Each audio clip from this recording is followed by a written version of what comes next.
Hello friends, welcome back. So now I'm going to talk about application server vulnerabilities. In this section, I'm going to more focus on ways of leveraging defects at the application server layers from an internet perspective to attack the web application services running on it. The vulnerabilities that you can exploit to attack application server fall into two broad ways. One is shortcoming in the server configurations and security flaws within application server software. These vulnerabilities cannot be comprehensive because software of this type is liable to change over time. So I'm going to focus on the few vulnerabilities. The first vulnerability will be testing for default credentials. Default credentials. Now, I think you can say that I know this bug. No problem, not at all. Okay, just have a look. Okay, because I'm going to show you a different approach. The second is we'll talk about testing for default content. Okay, default content. And third, I'm going to talk about, this is very important. This will be the master stroke of this section. It will be bug bounty. You can say, okay, I'm giving the title bug bounty of a web app using dangerous HTTP methods. Okay, so we'll be talking about this. Fourth, I'm going to talk about is testing for proxy, test for proxy functionalities. Okay, we'll be more talking in this section wise. Okay, first I'm listing what I'm going to talk about. Test for, this is important. Okay, testing for virtual hosting misconfigurations. Okay, testing for virtual hosting misconfiguration. Okay, this is also important. And the sixth will be the web server vulnerability. Testing for, you can say, web server software bugs. Okay, and the seventh, it's a test for web application firewall. Okay, firewall. Okay, so these 7 sections I'm going to talk about, okay, in this application server vulnerabilities. I hope it's clear to you. Okay, thank you. Hello friends, so now I'm going to talk about test for default credentials. Just assume there is a web applications. Okay, so there is a web applications using some open source or commercial software. Okay, commercial software through server. Okay, through servers. Okay, so basically the web applications having this open source or commercial software applications onto the server. Okay, let's say installed on server. Okay, and its a interface is web applications. Okay, now, so this was done by server administrator. Okay, now what happened? Server administrator just forgot. I'm just assuming that just forgot to remove predefined, you can see, predefined authentications credentials. Okay, and they haven't changed it. Okay, they haven't changed it. Okay, so what will happen then if they haven't changed it? So any users or any intruder can simply guess that the popular default credentials. Okay, or maybe the intruder can simply brute force onto this. Okay, now just wait.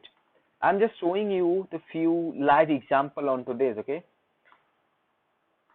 as well as I will be showing something else also. Now what I'm showing you, see this now.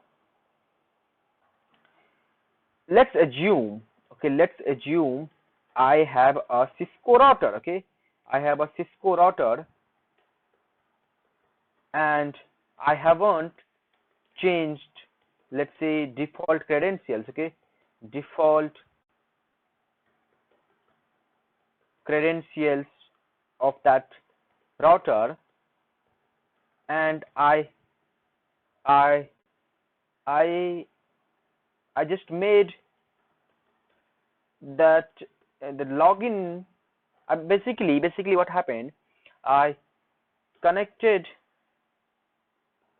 the login page through, okay, you can say that I just made an administrative interface. Okay, I just connected administrative interface with the applications. Okay, so connected administrative interface with web applications. Okay, so any network administrator can log in remotely. Okay, so this is a scenario.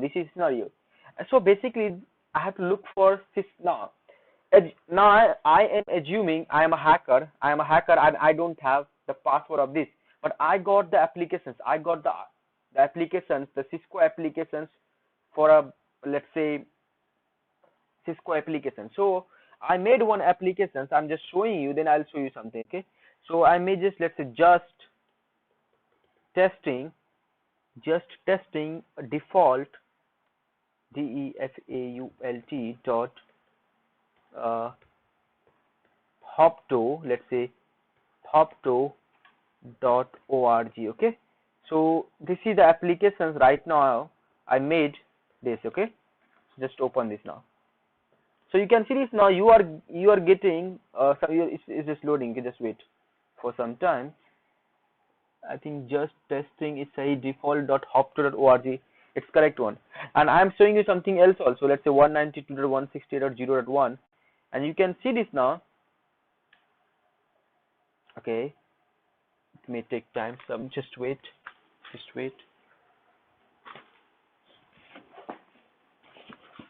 Okay, let me turn off and then reconnect. Okay, so I'm reconnecting with my router. Okay, now you can see this now.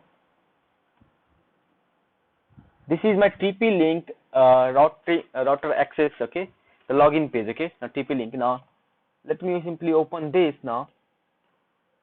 Just testing default.hopto.org. So I basically connected this with my router. Okay, I just made the admin. Sorry, I just connected with the domain. Okay, just wait. Maybe it's taking some time. Let me simply type with HTTP. Maybe this will work easily. HTTP colon. It's not working. I guess.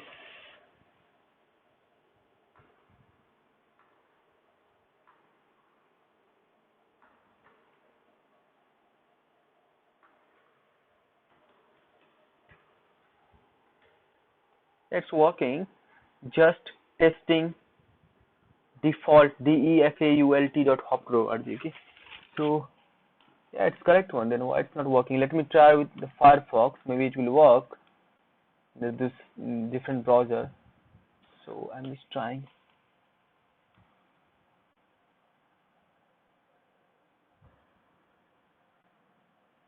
Can I open google.com there? So you can see this now. I'm not going to edit this video. Okay, because I'm doing everything live. So you may get same problems. So I guess my internet connection is not working. So I don't know what's the problem, but sorry. Yeah, now you can see this now. Now you can see this now. Let me simply reload this.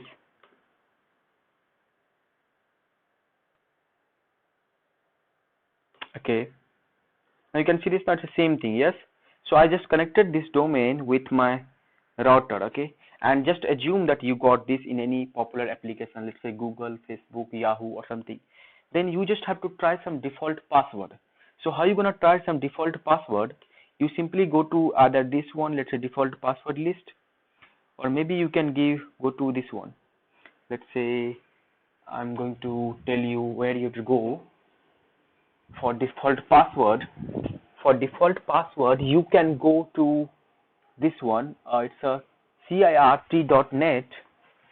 You can go to these applications, So cirt.net slash you can try passwords. Okay, so for default password, so let me simply go to that, and let's say cirt.net slash passwords. Okay, so you can see this now. I got the default password DB. Okay, then you search applications. You can search this, let's say TP link. Yes, so you can search this one. Let's say copy this one because it's a TP link. Same way you can search for Cisco or any other applications. Okay, so I'm just showing you. Okay, so this is not so, it's not a the big bug. Okay, but you can try this. Okay, so you can see this in the password list. In the password list, TP link was not there. Maybe I have to search TP. Okay, link. Okay, so D-link is there. Yes, you can see this D-link is there, but TP link is not there. Okay, seeing link sys is there, everything is there. So let's say D-link. If you click on this D-link, you may get the default password list. So its user ID is admin and the password will be admin or none somewhere. Yes, sometimes it will be this, router will be this, admin. Yes, like this. Okay, so TP link password is not there. So now the second path is, if you don't know the password, if you haven't got the password, you can use this link, checklist passwords, and there you will get a common credentials. Okay, so I have the common credentials. I just let me download this 10k most common, you can say. Okay, so open link in new tab, and I'm going to download this 10k most common password list. Okay, so you can see these are the password. Let's simply raw, and then you can simply download this. So I'm going to save this password on, let's say, desktop. Okay, it's a 10k most common text. Okay, now and you got these applications. Now you want to crack the password. So what you gonna do? You just simply, I think you know how to brute force. Yes, if you don't know, then let me teach you one more time how to do brute force. But I supposed to, I guess you know this, but even let me try this. Okay, so intercept is on. I'll capture, let's say, test and then test. Okay, so okay, I have to set proxy first of all. Okay, so manual proxy, you can, okay, so you can see this internet is not so good, so I will try on the local host. Okay, but interface will be same. Okay, so interface is same. Okay, so I'm just trying on the local host. Okay, so let's say test and test. Okay, intercept is on. Let's do this. So I'm just doing this. I just captured the request, but there is no test something. Yes, so let's forward the request.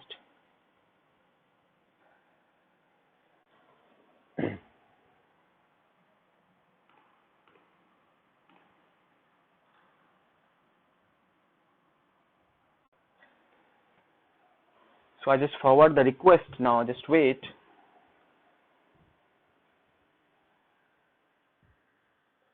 Maybe I will get, just wait. Okay, so I got something different, but there is again nothing. So let's just forward this. Okay, so what's the issue?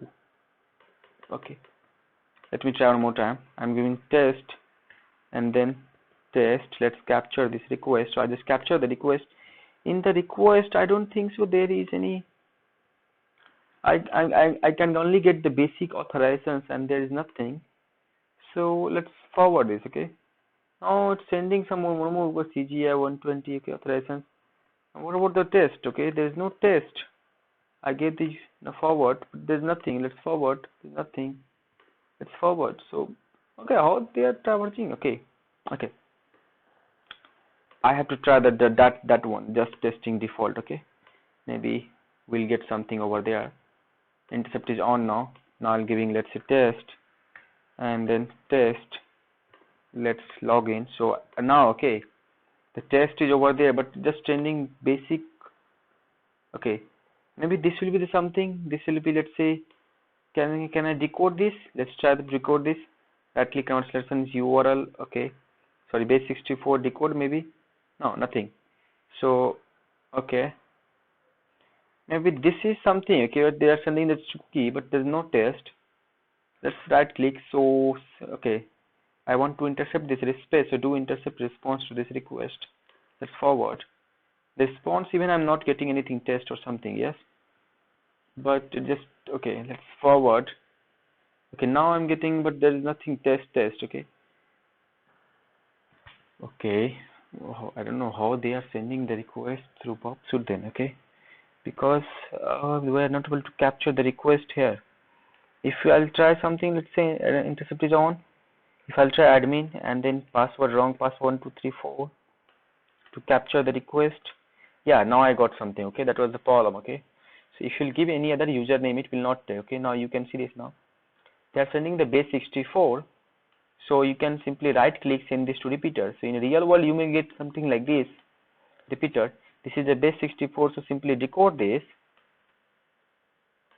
Right click, convert selections. You can show base64 decode, and see this. I used admin and 1234, but then so the application encoded into base64. So if you have to try this, it will also make base64. Okay, processing. So right click, send this to intruder now, because you want to brute force onto this. Let's go to the intruder, positions, clear. Now you got the username admin and the password. Okay, so you can do this now, add. Okay, but the problem is now you have to do this processing as a base64 completely. So you can either do what now, let's completely select okay, let's select individual. The first one, okay, first one will be, let's say, not this one, this one. Okay, so I'm selecting the first one, this one, because let's assume that I don't know the username, I don't know the password, so I'll select this one. Then I'll select this one also. Okay, and then they will simply process into base. Okay, now the problem is now they have to also encode into base64 as a complete processing. So how are you gonna process that one? That's the important part, because so what I can do now, let's say payload processing unit. If I'll do this payload, okay, first let me simply encode this into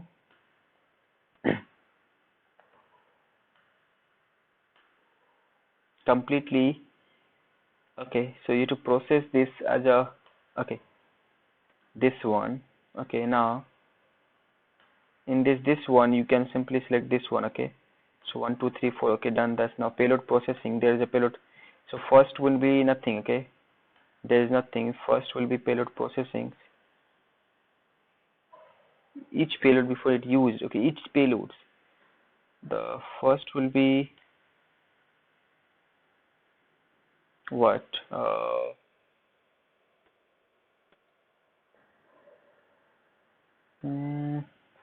Let's say encode as base64 encode. Okay, see if I'm doing this. Okay, now it's encrypting all those things.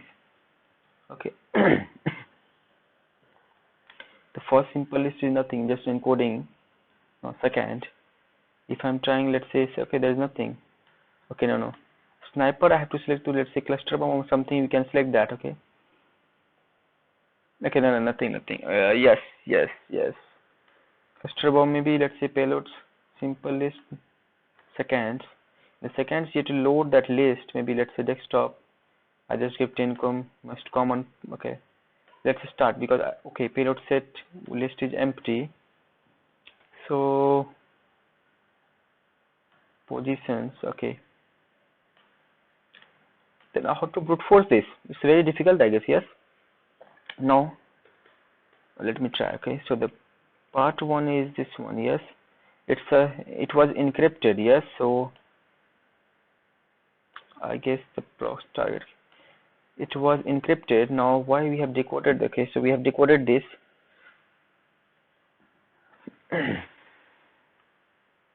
Let's say 1 2 3 4. I want to change this only, but the okay, sniper only. Let's say payloads, simple list loads. Let's say 10k most common passwords.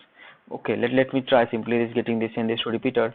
I want to try this, see what's happening. First go render.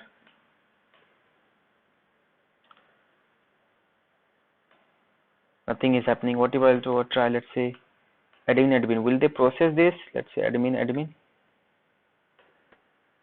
Nothing. If I'll try to, let's say, convert selections base64 encode, this is there, then Yeah, try. Okay, they are doing separate things. Can you see this now? Yeah, WTA and then W4. W46 is for this one, yes? So I got this now. If I'm trying to, let's say, yeah, perfect, all right now. Now, this will be completely encrypted. Now I got that. So let's go to the intruder now, positions. Okay, first clear this now. What I will do now, I'll completely, okay, now repeat it, okay. So this will be completely encoded, current reference base 64 encode. Yeah, no. This encoding is not working. So if I'll try, let's say admin, convert selections A64 encode, this one is this one, and then if I'm trying same thing there, so let's say convert selections base 64 encode. Okay, now let's go back simply. Okay, so if I'll try, let's say admin convert selections base64 encode, this is coming. It's just a 6 over there to combine that. Okay, so what we have to do now again,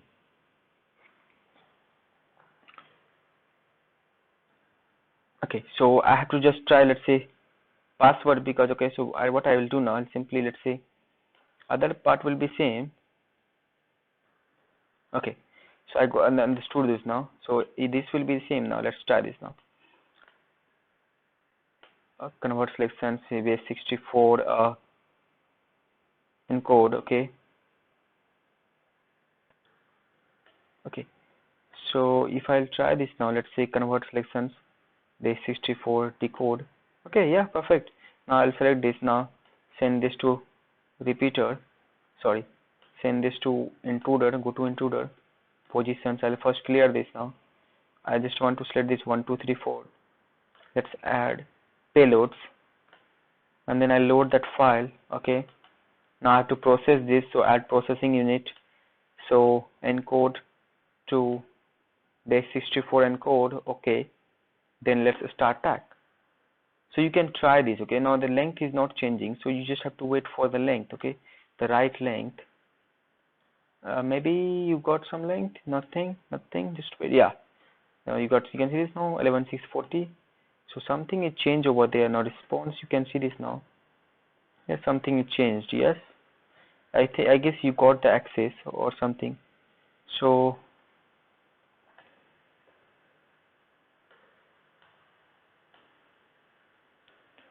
yeah, there are many things is coming now because of the length. The first 640 is where I got first. So let's attack. Pause. Okay, we have to check that. Okay, so first 640.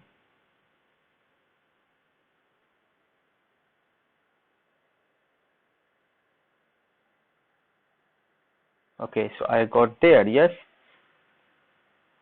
but it's nothing. Okay, so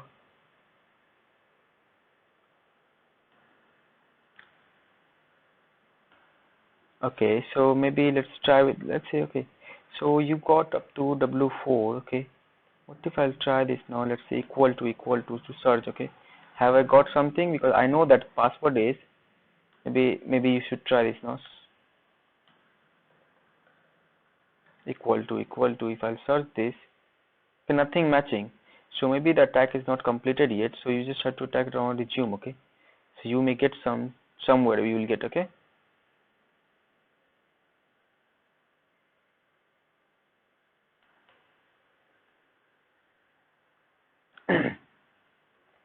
or maybe in that list there will be no password, maybe just let's say it's just blocked or something. Let's try this. It's working or not? Okay, you have extended 10 attempts. Okay, that's why the problem is this. Okay, so I just extended this one, that's why the problem. Okay, so you can try same way in any other applications. I hope it's clear to you how to test default password. Now I'm just showing you how important is this bug. Okay, so you can try this now. You can try this list. Okay, for common passwords. You can also try, let's say, default credentials for many applications, many vendor. Okay, So like the vendor are there, you can search simply, let's say TP dash link. Okay, I haven't got link, so you can search. Okay, so it's the same word. See this dealing username password, you can try. Now there's a default password list also, you can try this link also. Now you can see, you just read this blog. Okay, it's written by I guess Sri Ram. Okay, so you just read this series. He got 1337 bounty dollar from Google of this bug. Okay, so you just read this. Okay, I hope it's clear to you. Thank you so much. Hello friends, now I'm going to talk about test for default content. So basically most of the applications have default content and functionality into the web server. That may lead attack either in the server itself or main target applications. So I'm just giving you a few examples where you have to look for default content. Look in the root directory some common files. Maybe sometimes the PHP info.php, sometimes this will help you. Maybe or other critical files as I already discussed in the first course. Okay, so just go there and watch critical file font section. Okay, now I'm just telling you sometimes the files will be, let's say, debug and test functionality designed for use for administrators. So you just look for that. Okay, the debug method. Where is the debug method? Okay, that may leverage some information, critical information. Now another will be sample functionality designed to demonstrate certain common task. Okay, sample functionality designed to demonstrate certain common task. Okay, you just also look for this. Okay, now the third, you just look for powerful functions not intended for public, but it's left accessible. Okay, so you just look for that powerful function left accessible. Okay, so you can just look for this. And the fourth, always look for server manuals. Okay, documents. Okay, maybe documents or maybe license. Okay, that may lead that may lead some other attack through that information. Okay, so this is it. Okay, there's nothing more than that. Okay, so I just told you this. Okay, what you have to look for that. Okay, it's just default content present on the web application. Okay, that's it. Okay, I hope it's clear to you. Hello friends, welcome back. So now I'm going to talk about bug bounty of a web application using dangerous HTTP methods. I hope you have heard many times the dangerous HTTP methods should be disabled, but these guides usually do not describe in detail how to exploit these methods. So I'm going to talk about in these sections how to exploit this vulnerability, how to find these vulnerabilities. These types of vulnerabilities is easy to find, but it's not easy to use when it comes to performing bug bounty against the web applications. So first I'm going to talk about what are the methods, what are the HTTP methods. Okay, HTTP methods are functions that a web server provides a process a request. Okay, it's just a function that process a request. Okay, now example, get method. Okay, you have heard about the get method. Okay, it's used to retrieve the web page from the server. Okay, now you just have to look basically according to HTTP manual 1.1. These are the methods right now. It's options. Okay, used for what I will talk about later. Options, there is get, there is head, there is post, put, delete, trace, and most important, connect. Okay, connect. Now, and this set can be extended. Okay, but right now it's only this one. These are the HTTP methods. So the option method, we will first talk about the options method, is used to request available methods on a server. Okay, what request I'm giving you in short. Request. Okay, used to request available methods. Okay, on a server. So we'll talk about demonstration later on. First, just gather some information, okay, before going hands-on. Now, get, you already know, get is used to retrieve the information that is requested, okay. Retrieve the information that is requested, okay. You just take requested, get method. Now we'll talk about head method. Head method is similar to get method, but is used to retrieve only header information, okay. Retrieve only header information, okay. Okay, now the post method is used to send a request with an entity enclosed in body, that you can say data, okay. You can say post method is send to send a request with the entity enclosed in body, okay. You can say send a request with entity means you can say data, okay. Entity enclosed in data, okay, in data. Now the very important, this method should be not in any applications, enabled in any applications. Okay, first of all, the method is a put. What? The put method is used to store the enclosed entity on the server, okay. Method is to store the enclosed entity means you can write something entity on a server, okay, on a server. That's very dangerous, okay, very dangerous, okay. We'll talk about demonstration later on. Now the next one is delete method, used to remove the resource from the server, okay. Remove the resource from server, okay. Now the trace, we'll talk about the trace method, is employed to return the request that was received by the final recipient from the client, so that it can diagnose the communications, okay. So maybe it's diagnoses the communication, okay. You can just remember this word, it's just used to diagnose the communications, okay. Okay. And connect methods create a tunnel with a proxy, okay. Connect method creates tunnel with a proxy, okay. So I just gave you all the informations about the HTTP methods. Now in the next sections we'll talk about the more details about these are the methods, but not the all methods. Mostly we'll be talking about put, delete and connect methods are not required for the most of the web servers. It's dangerous to have these methods enabled on a web applications, because this can significantly impact its security.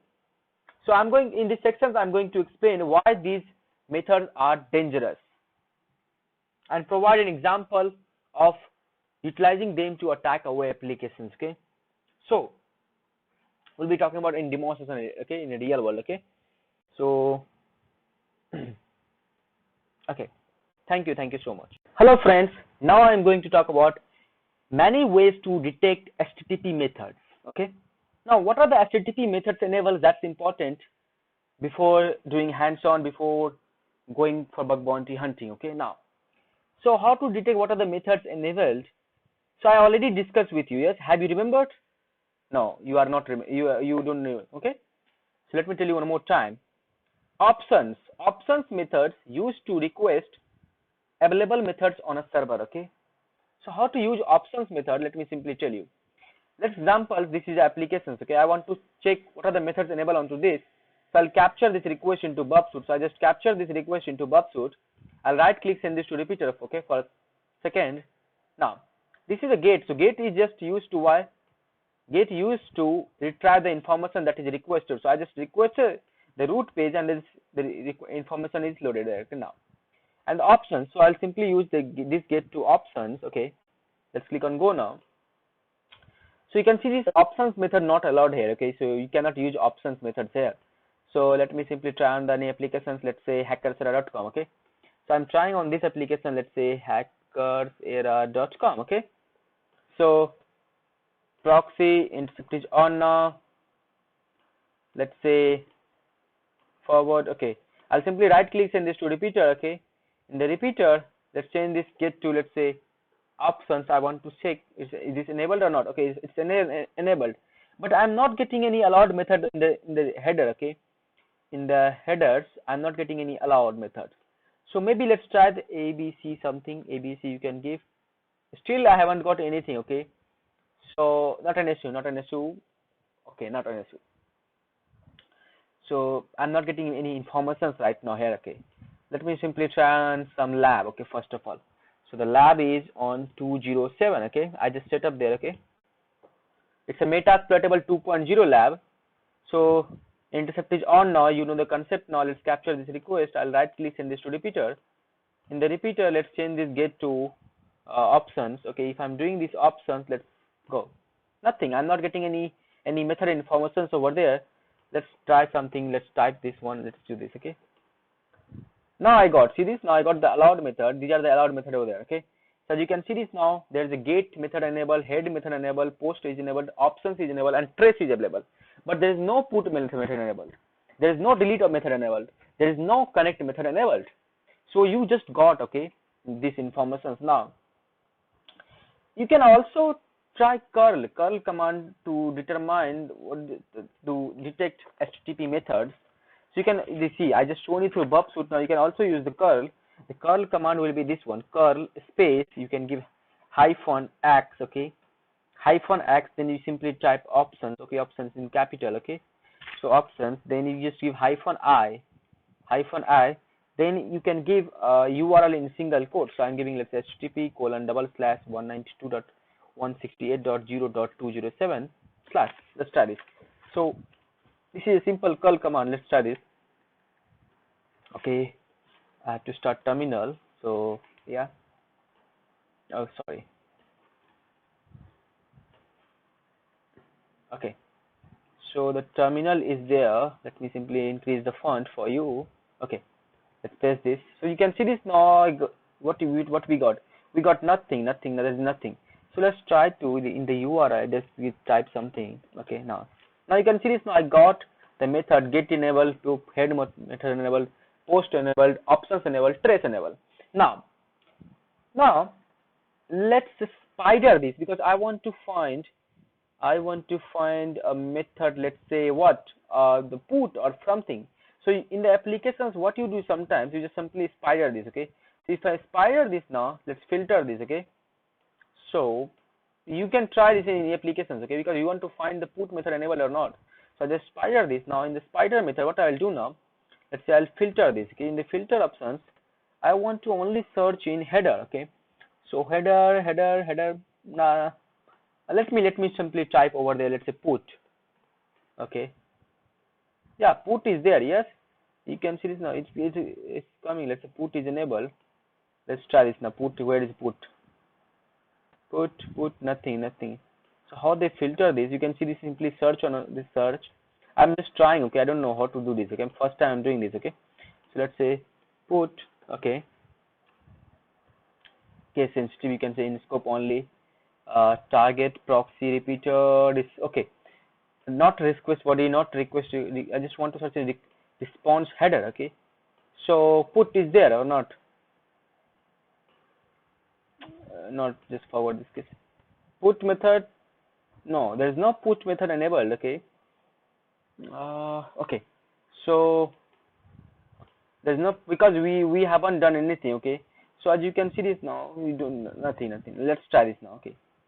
So let's say there's a many URLs. Let's open any. Let's web dev. I'm just opening web dev. Okay, now you can see this is the index page. So just capture this request into Bubsuit. So I'm just capturing this request into Bubsuit. I just captured. I'll right click, send this to repeater. In the repeater, let's do this get to options. Okay, so just give options. Now let's click on go. Now you can see this now. What are the method enabled here? Options is there, get is there, head is there, post is there, delete is there, trace is there. This one is there, patch is there, copy is there, move is there. Okay, lock is there, unlock, everything is there now. So you can also try same thing with the, let's say, curl command. So you can simply give the URI that is dev, and then you will get the what are the methods enabled over there. You can the most important thing is there, options are there, get is there, head is there, post is there, delete is there, Okay, nice. So that's great, that's great. You can see this now, everything is there. So this is a way to detect HTTP methods. I hope it's clear to you. Thank you so much. Thank you. Hello friends, welcome back. So now I'm going to talk about again. Now I'm going to talk about exploitation of dangerous methods. Okay, what? Exploitation of dangerous methods. Okay, so this is important. Yes, we have to think how to exploit this now. So now what I got now, you know this. Yes, we have got the options. Let's say delete options is there. Okay, the put option. Now I'm using the put method. Why put method? The put method is used to what? Store the enclosed entity on a server. Store the enclosed entity on server. So I'm trying to, let's say, put in the same directory, DAV directory, I'm trying to give, let's say, abc.txt, and here I'm giving the name. Let's say this is a body, okay, entity body, okay. As I already told you there, store the entity, store the enclosed entity on a server. So I'm giving here, let's say, this is Vikas Chaudhary, okay. So I want to, let's say, click on go. Now you can see this now it's created. So we successfully uploaded abc.txt over there. Let's try this now. See this now, abc.txt over there. This is the Vikas Chaudhary. Yes. Now, so this is the impact of put method. You can upload something onto the server. Okay. Now this is this. That's why it's so dangerous. That's why it's very dangerous. Okay. It's supposed to be not enabled in a server. The second is delete. Remove the resource from server. Okay. So I just created abc.txt. Now if I will use, let's say, delete method, let's say delete, click on go now, no content. Okay, so click on go now. You can see this now, there is nothing. If you try one more time, you get 404 not found because these files are not over there. Yes. Okay, so this is the exploitation, you can say. So I just shown you through Bob Suit. You can put abc, let's say I'm trying now, let's say xyz. Okay, you can even write some cross-site scripting code, some HTML code. So as you already know, let's say h1 tag close. Okay, click on go now. Okay, let's try this now. I don't know it will work. Okay, maybe my server changed. Okay, so let me simply give different IP address over there. So okay, it's the same thing. Okay, let me reload this. Okay, my internet connections way. Let's turn off, turn on. Okay, okay, let's connect with the app. Okay,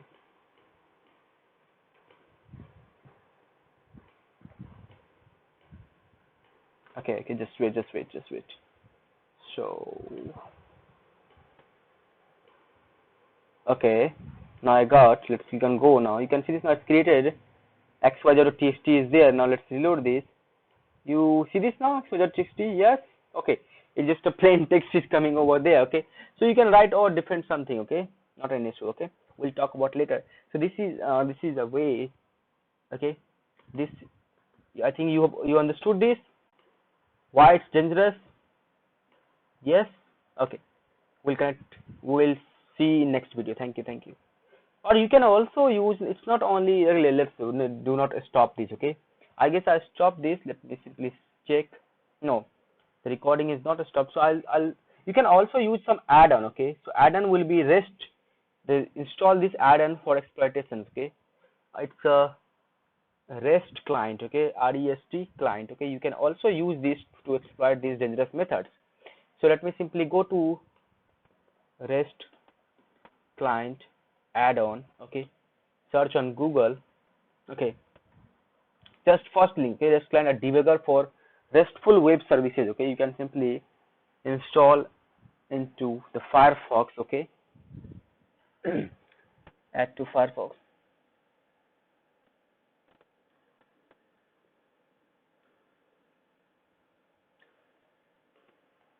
So it's added.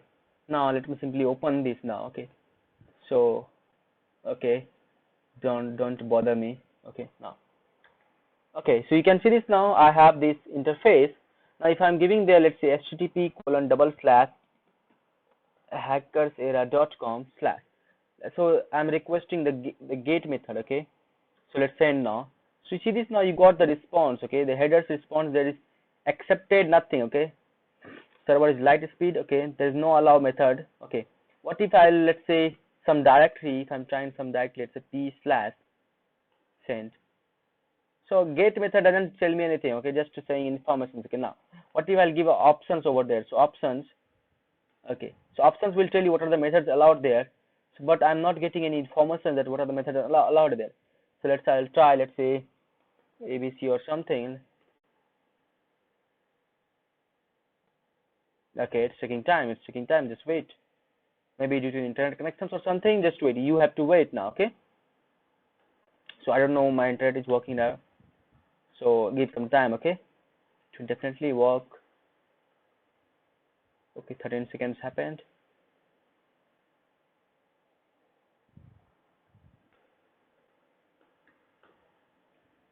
Okay.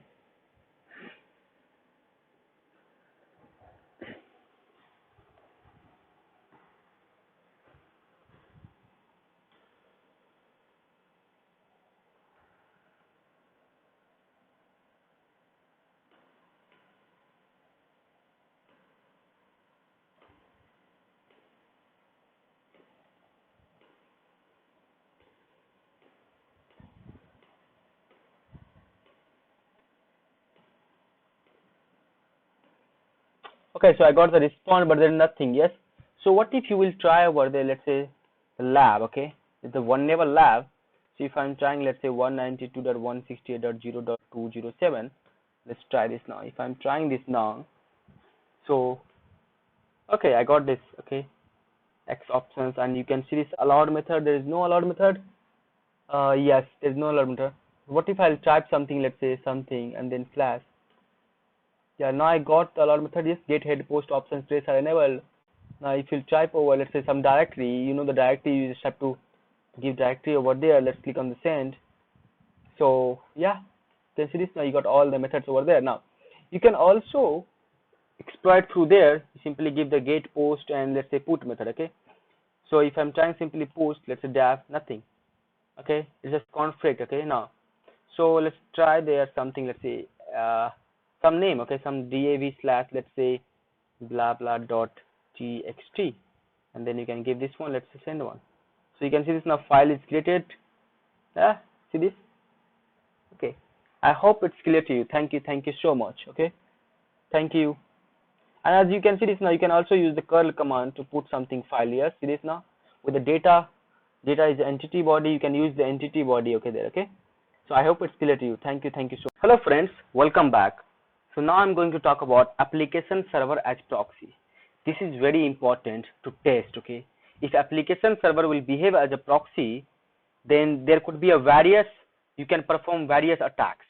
An attacker may be able to use the server to attack third-party systems on the internet, with the malicious traffic appearing to the target to originate from the vulnerable proxy server. An attacker may be able to use the proxy to connect to arbitrary host on the organization's internal network. An attacker may be able to use the proxy connect back to other services running on a proxy host itself. So there's two main techniques to find this vulnerability. The first technique is using get method by giving full URL in a HTTP request body. So I'm just showing you now. Let's say this is a, I want to test this there. So what you have to give is simply give the get method there, okay. Remove this, okay, we don't require this now. Now here I'll give the full URL, okay, the full URL like this, http:// I'm giving, let's say hackersera.com/, okay. Now let's click on go now. If the server has been configured to forward request to the specified host, it returns content from that host, okay. Be sure to verify that the content returned is not from the original server, okay. So just wait, okay. Now let me check the IP address of this lab. It's the same IP address, but okay, let's see this, it's running or not. So 0.207, so it's running, okay. But as you can see this now, it's not This is not proxy server. You are not getting anything. Yes. Let's click on go one more time. So again, you can see this now. There is nothing. You can also try, let's say, copy as curl command. Now let's try over there. So if I'm trying, it's on waiting state. It means the application is not sending any request to the hackerserver.com. That means it's a secure. Okay. Now this is the first method. If you will get a content of the, let's say, 0.207 and if you will get a the response header response will be from 0.207 and the body will be this, then there is a vulnerability. Okay. Now the second way of leveraging proxy is to use to connect method to specify the target host name and port name. Okay. So you just have to connect methods. Let's try this now. I'm trying to use connect method. Okay. So by giving, you can say hackerserver.com, and then you can make, let's say, on 80, port number 80.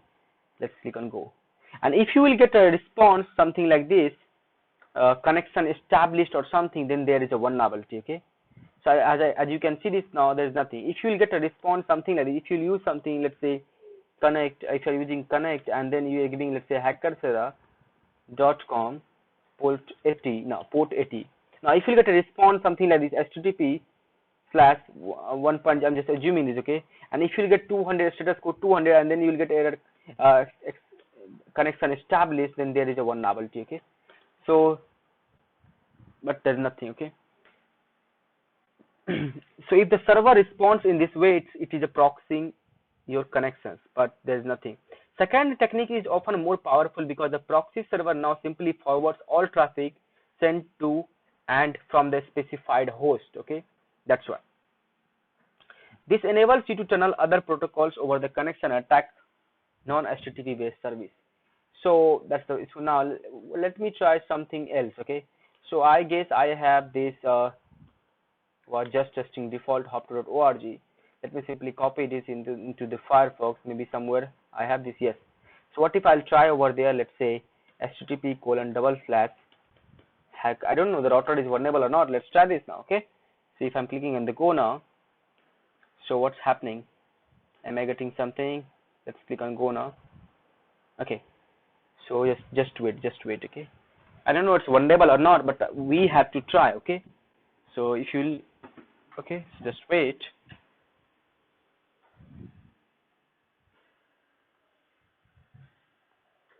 Okay, so as you can see this now, I got something, but is this a hackerserver.com error? No. Somewhere, let's try this now. Search for hackerserver, nothing. So it's not sending request, or maybe sending request. You have to check also in log files. Okay. Okay. Now.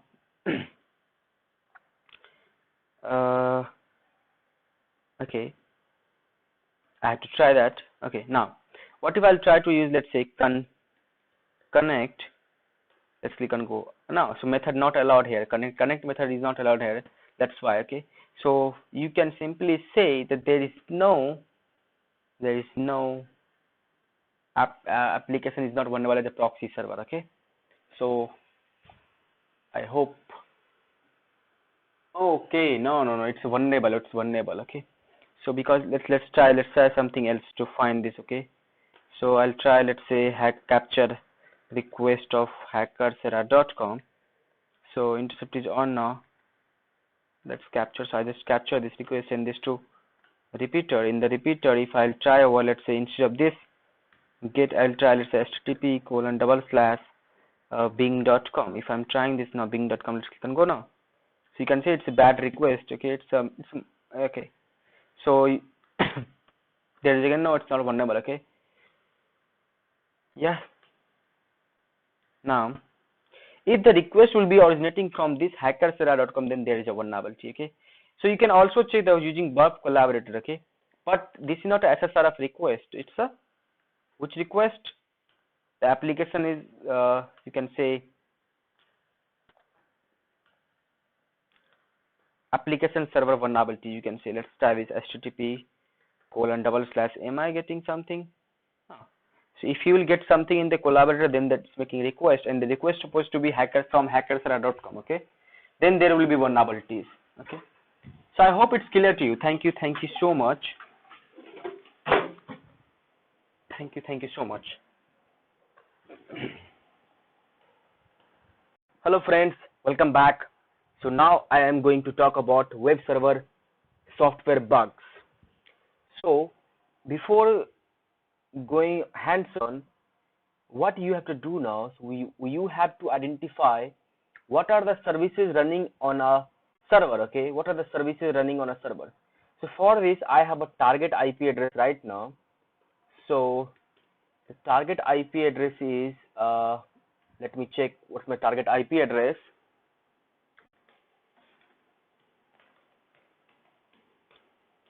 It's the 192.168.0.207. So first things we have to do is we have to identify what are the services running on this application, on this server basically. So for that you can use nmap command. Okay, now again nmap having variations. Okay, nmap having many commands. So if you don't know how to use nmaps, you simply search nmap. That's it, you will get all the help needed by you. Okay, now you can see this. Now there is nmap -v -a. -a is used to identify the operating systems, okay, of a target server. Okay, or you can also use -s capital V. Okay, yeah, these are the scans are over there. I have, see this, probe open ports to determine service version info. So this is important. Okay, you should also always use this, or maybe you can use this one. This is also good. Okay, so let's try this now. So I'm using nmap space -s capital V space IP address, the target IP address. Okay, so just wait now. You will get details about what are the ports open, what are the services running onto that, and what are the versions. Important is version. Okay, so you can report something vulnerabilities if they are using outdated version. Okay, so you can see this. Now there are many services open. Okay, state port number is this one, state is open, service is FTP, and the version is vsftpd 2.3.4.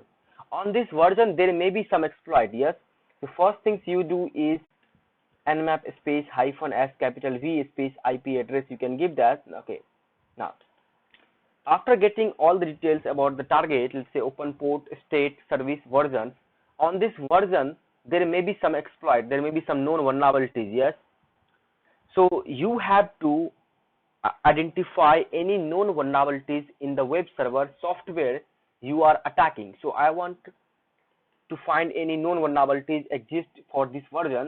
So if you do simply, you just copy this, then you can fire a command, that is search exploit space the service version name. Okay, right now I'm looking for vsftpd, so I'll search vsftpd.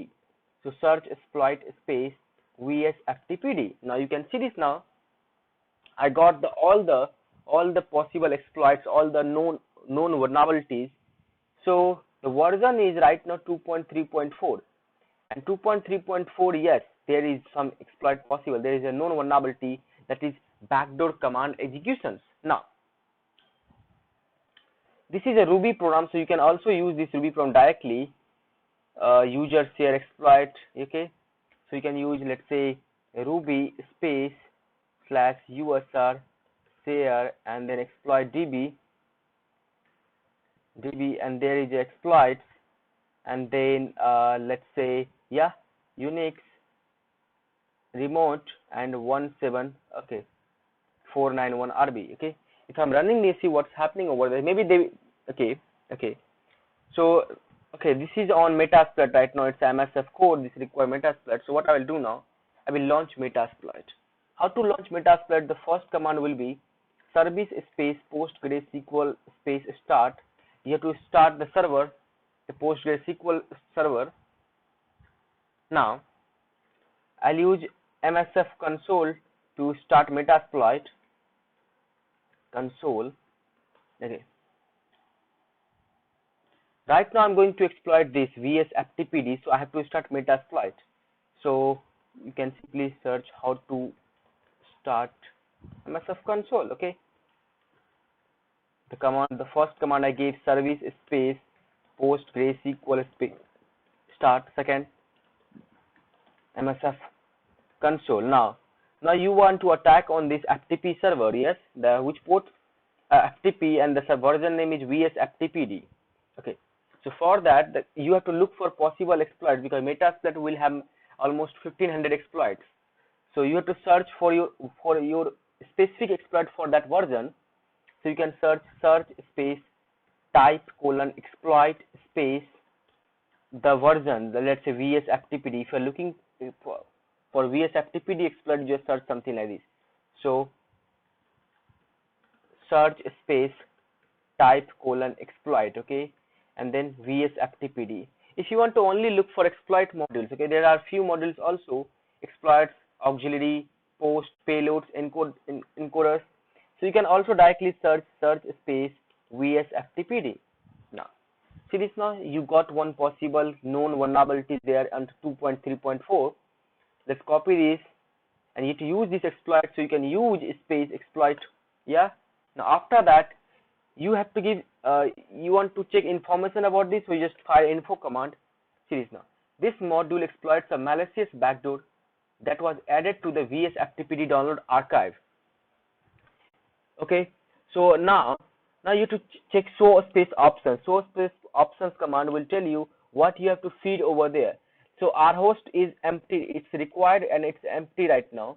Our host, the target address range or CIDR, or you can give anything. Okay, so right now our target is this one, 192.168.0.207. so we have to give set space our host space 192.168.0.207.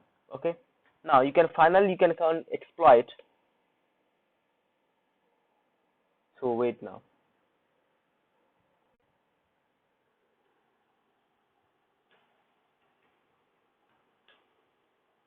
Okay, so you can see this now. The user 331, please specify the password. Backdoor service has been spawned and its UID 00 root. So basically you got a command shell session 1 open.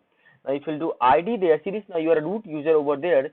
So if you'll do ls over there, you got the root system files. Yes, so this is a way to exploit known vulnerabilities. Okay, now I'll simply abort this, and yes, let's go back. Okay, now I'll fire same command, the nmap. Okay, so this one was for which ports?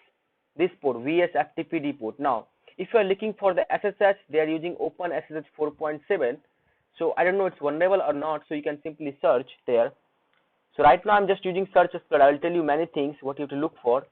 Search exploit space OpenSSH 4. Okay, let's just search only this. So okay,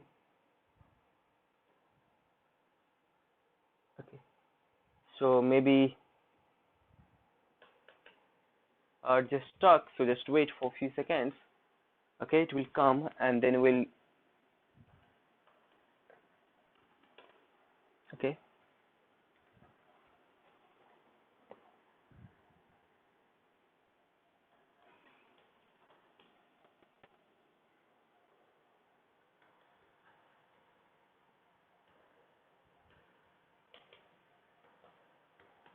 I guess it's unresponsive, so let me start again. Okay, I'll close this.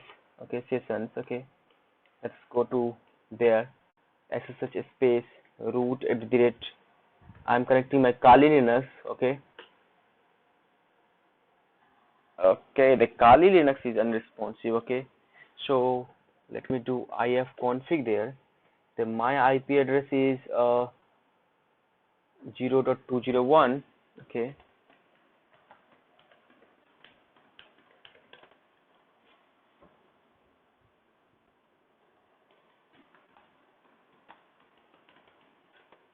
okay, let me try one more time.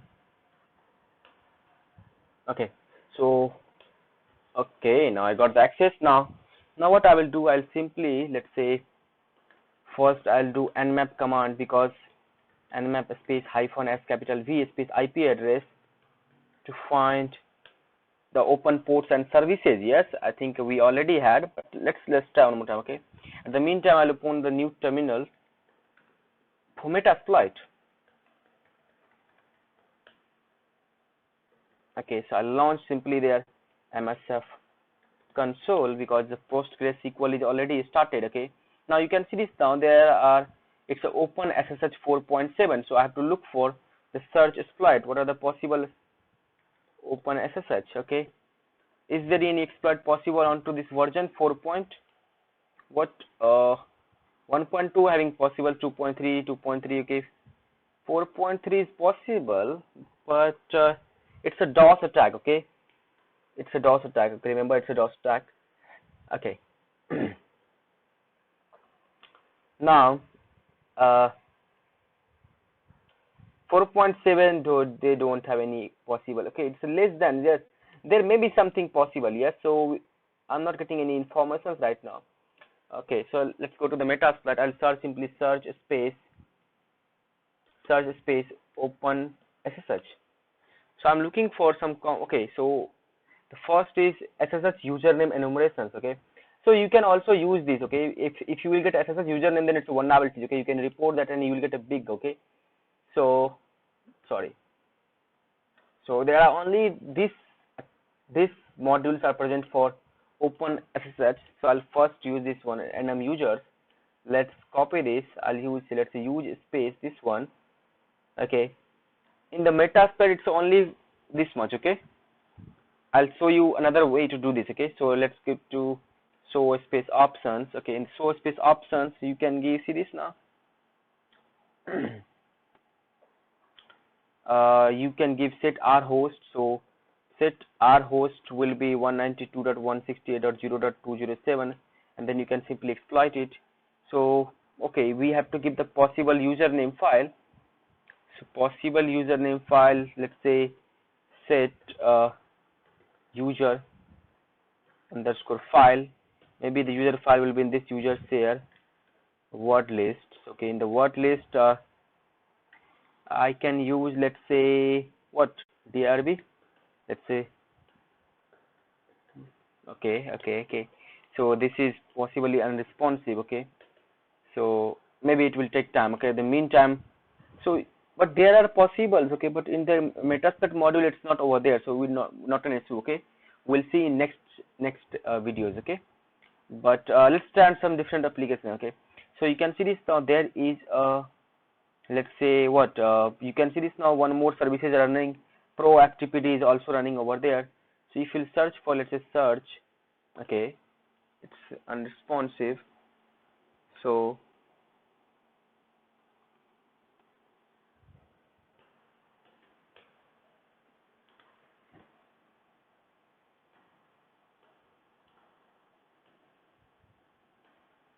okay, let me simply fire a command, let's say, for SSH space root @192.160.0.206.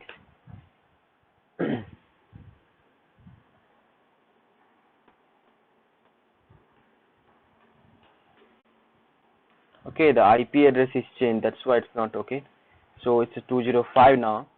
So yes, I want to connect that, and let's do one. Okay, now I'm simply giving, let's say, search exploit, and there I'm giving the service name. Right now I'm talking about, let's say, which service should I take? ProActivity. Let's ProActivity.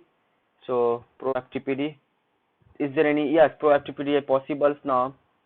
The ProActivity version, it's a 1.3.1. is there any, okay, it's a less than saying, and in between, but 1.3.1 is not there. Anyway, we can, let's say, we can try over there by giving, let's say, MSF console. Okay,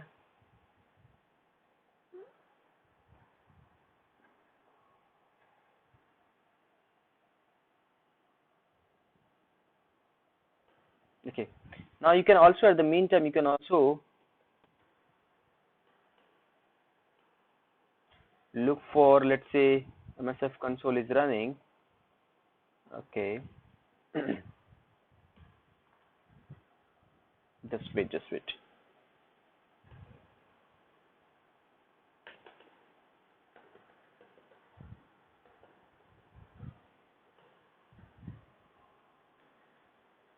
So the video is still recording. I don't know how many length it will be. Okay, but let's try this only. Okay, so I'm giving, let's say here, search space pro ftpd. Okay, so pro ftpd having attack possible, yes, and there are this is the telnet IAC is 1.3.3.1.3.0, but there is nowhere 1.3.1. yes, so not an issue. We'll not try over the why I supposed to waste my time onto this.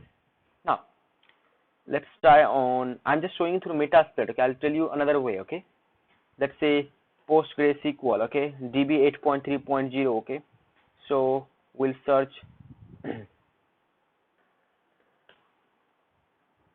for search, we will use search exploit command. So search exploit and then this one, and then you can see this. Now there's 8.3 is there, yes, I mean, there's a UDF attack, some kind of UDF attack will be possible over there. So I'll just search space this one, and then what I got there. Okay, there are many things, but I'll now filter this search space type :exploit, and then I'll look for only exploit modules. So these are the only exploit modules, and there is the first module, Postgre for Linux payload executions. I don't know it will work or not, but we have to try. So let's say use, and this one, then show space options. I just have to set rhost because the port number is same. Okay, you can see this now. It's a post is 5432 and the port number is still set already there. So set space rhost 192.168.0.207. I guess this is correct. Let's exploit. So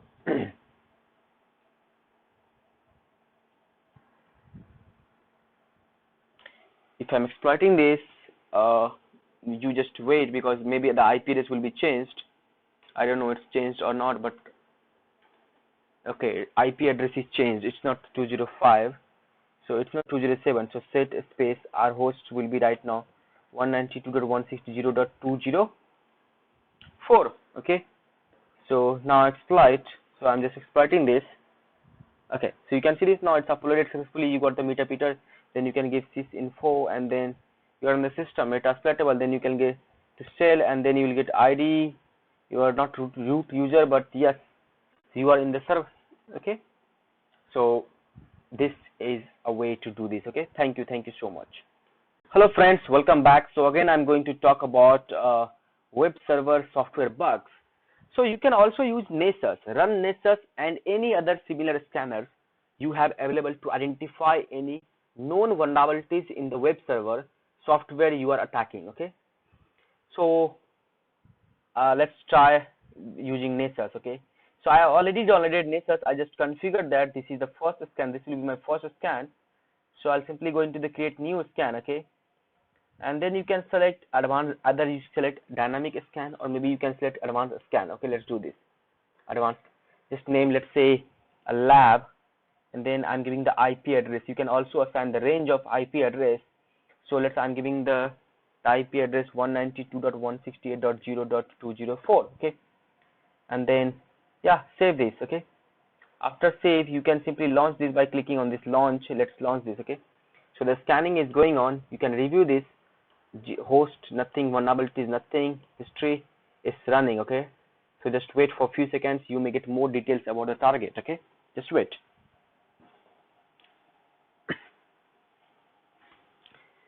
Yes, so you have to wait. There is no other way. It's completed. So maybe my IP address changed again. Okay, so it's the same.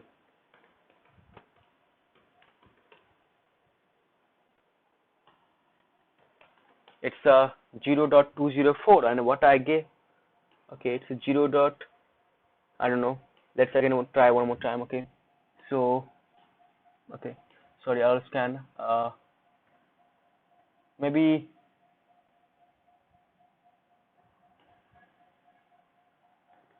okay, there's a new scan button. Let's click on the advanced dynamic scan.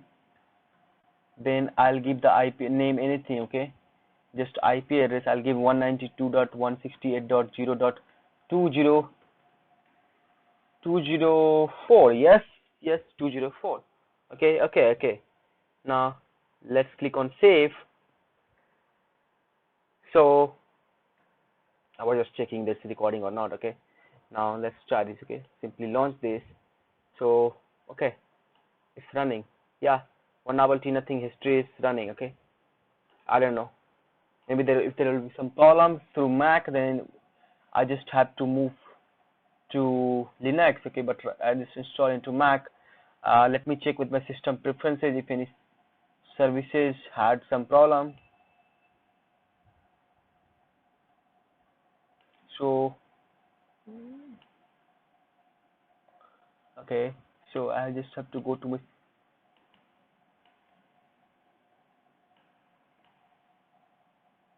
accessibility. Let's change this accessibility. Okay,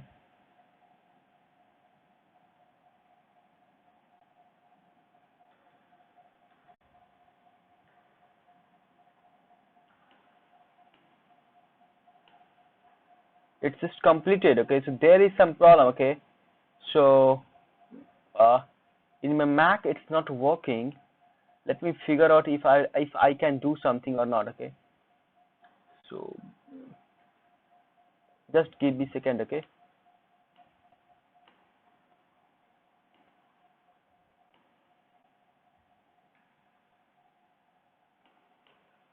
yeah, so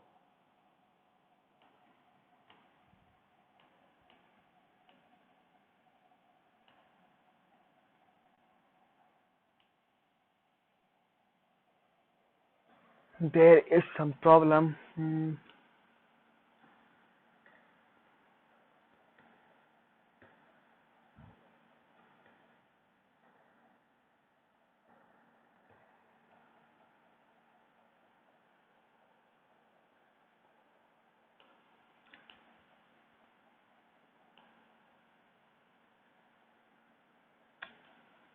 Yeah, there is some problems. The problem is right now.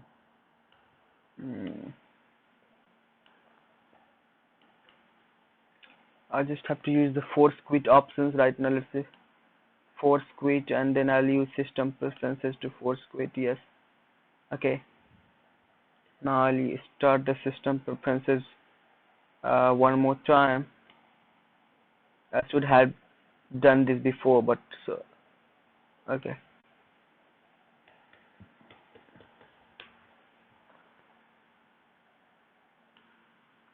Let me add Nessus over there.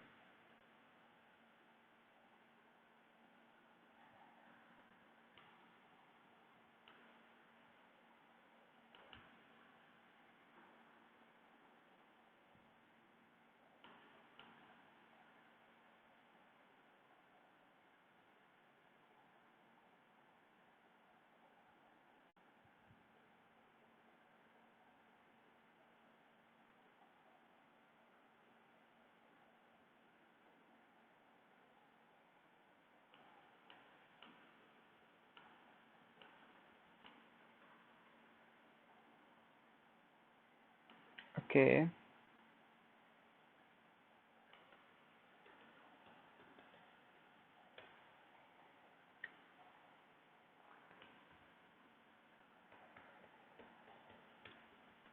Let me stop Nessus and then I'll start Nessus one more time.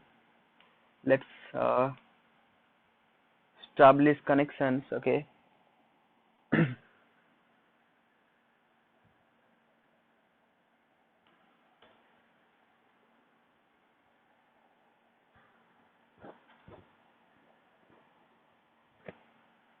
Okay. Wait, now maybe it will work now. Earlier it was okay. Just comparing the plugins. Okay, just wait. So in the real world, you will get same problem. Okay, so that's why I'm not editing anything. Okay, but if you will face something like this, then you should configure this. Okay, so wait. Nessus Nextpose you can use, Retina you can use for the software related bugs. Okay, and I'll tell you one more way to do this. Okay,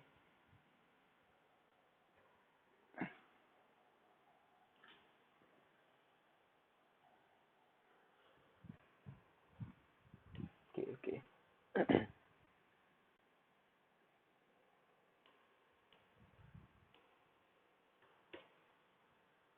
Okay, so let me log in.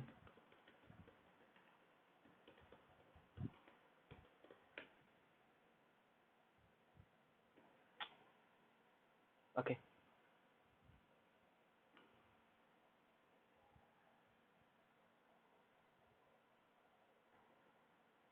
so let me launch it one more time. Okay, so right now the IP address of lab is same. Okay, so I started one more time. Maybe it will work or not, I don't know. Let's try. Okay, it's just completed, man. How it's gonna complete it? There is some problem. Okay, host all scans. Okay, it's not working correctly. If I'll try there, let's say,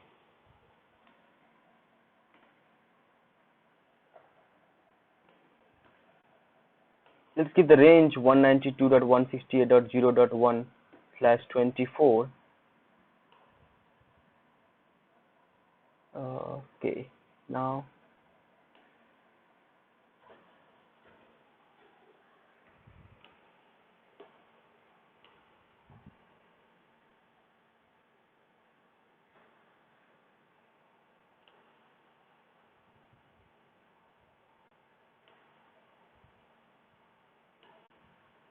yeah. So there's one. Okay, now it's working. Yes, I just gave the range, then it's working. Okay, now, but it only gave the my domain, my IP address. Okay, it's not communicating. Are you not able to ping that IP address? So let me check. I'm able to ping that IP address or not. Exit. So let's do exit from there on. So I'll simply ping a space. Okay, let's ping from my Mac. So ping space 192.168.0.204. Okay, that's the problem. That's the problem. Okay, the host is down, so that's why it was not working. But it's on same network. So what I'll do now?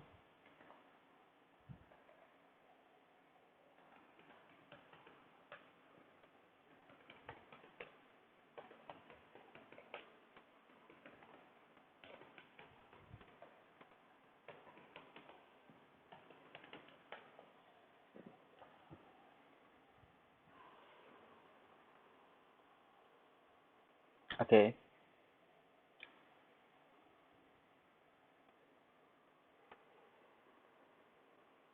Yeah, so I'm not able to ping that IP address right now. That's why. So yeah, now you can see now I'm able to ping that IP address.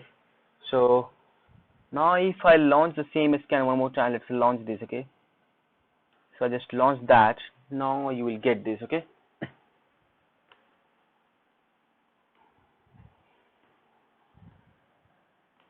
So vulnerabilities, it's just nothing. Okay, it's an informative vulnerabilities. Okay. Now this port is running. Yes, yes. So maybe I'm hoping something you will get something. Okay.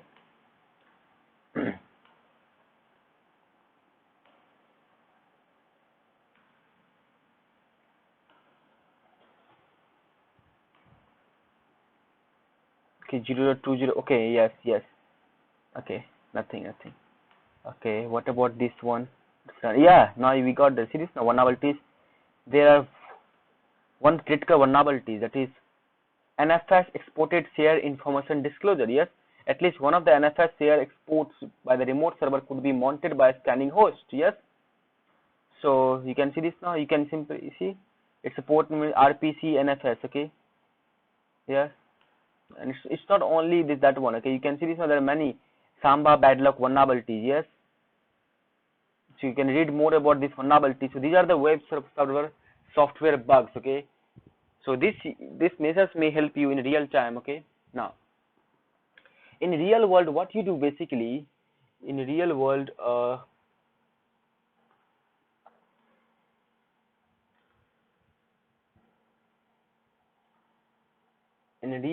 you find the target IP range. For example, you simply go to, let's say, yeah, go to who is dot arin .net. Okay, why this will give the target IP range. Okay, so let's say there you simply search either IP address or a domain name. So let's say you want to talk about the hackersera.com. Okay, so simply ping space hackersera.com and then you got this IP address. Okay, now you want to talk about the range of this IP address, so simply copy this. Okay, let's do this. Okay,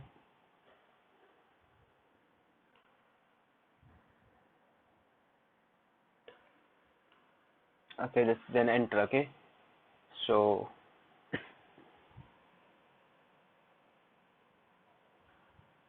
just wait now. Okay,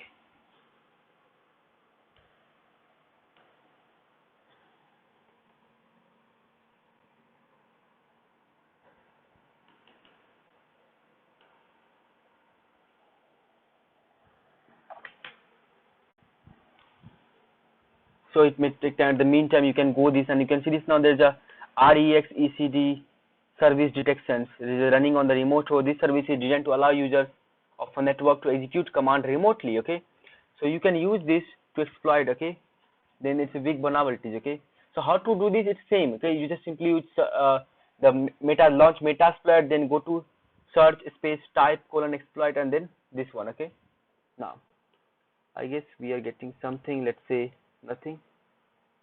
Net slash you can give there, let's say REST slash NET network.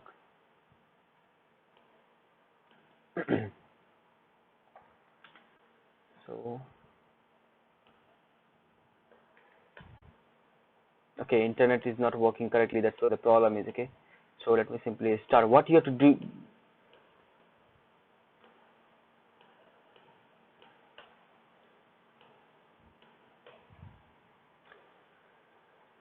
okay, so you simply search who is RWS. There you simply give the IP address of target applications. Okay, now you will get the range of net range. See this now, this is the net range of IP address. Okay, so you simply copy this. Now after copy this, you can simply use Nessus. This is a Nessus.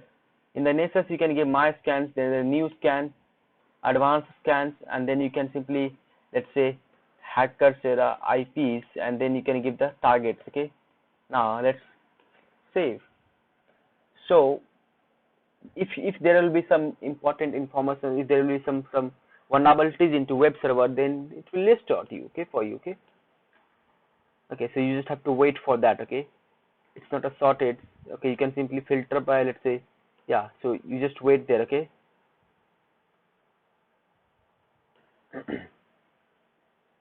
back to host. The host will come there if there will be some vulnerabilities. Okay, it's not history. Okay, it's not completed yet. Yes, you just have to wait.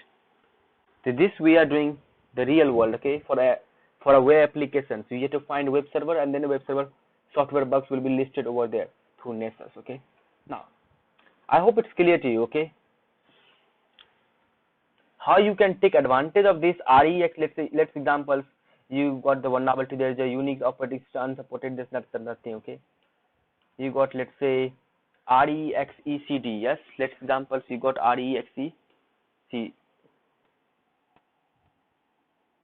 Okay,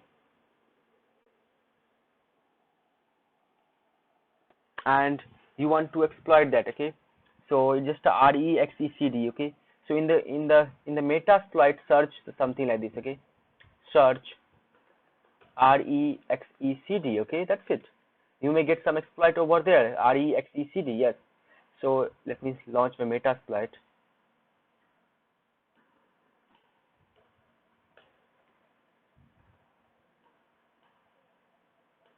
Okay, yeah, it's running. So I'll give SSH space the IP address of my Kali Linux is SSH root at the rate 192.168.0.205, and okay,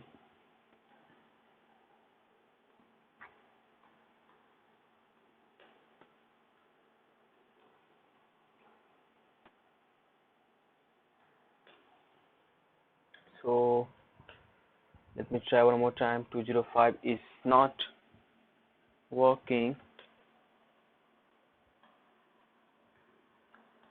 I guess my IP address is changed. Or okay, now the IP address is same.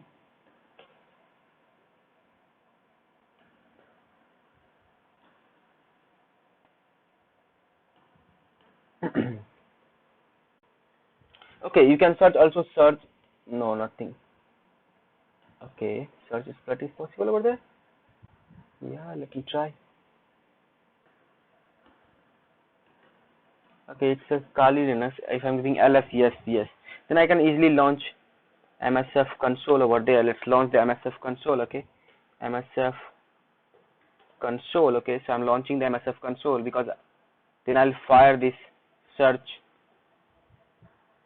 rexecd to exploit that. Okay, at the meantime you can also go for, okay, these are the vulnerabilities. It's R login service description also over there. You can see this now on this 0.204. okay,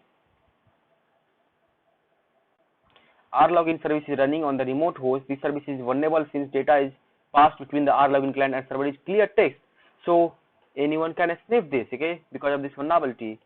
So you can report this vulnerability if you find in any applications. Okay, now the other thing is running, you just have to wait.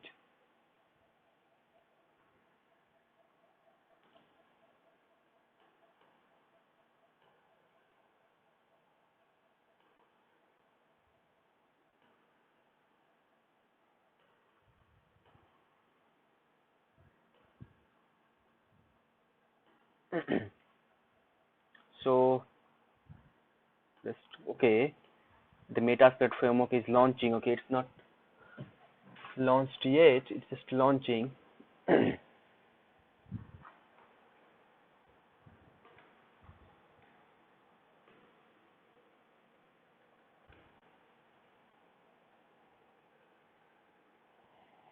Okay,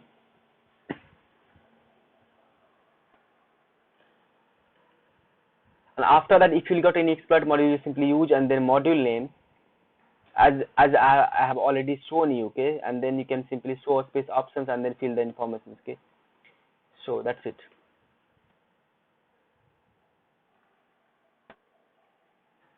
So if let me simply show you. Okay,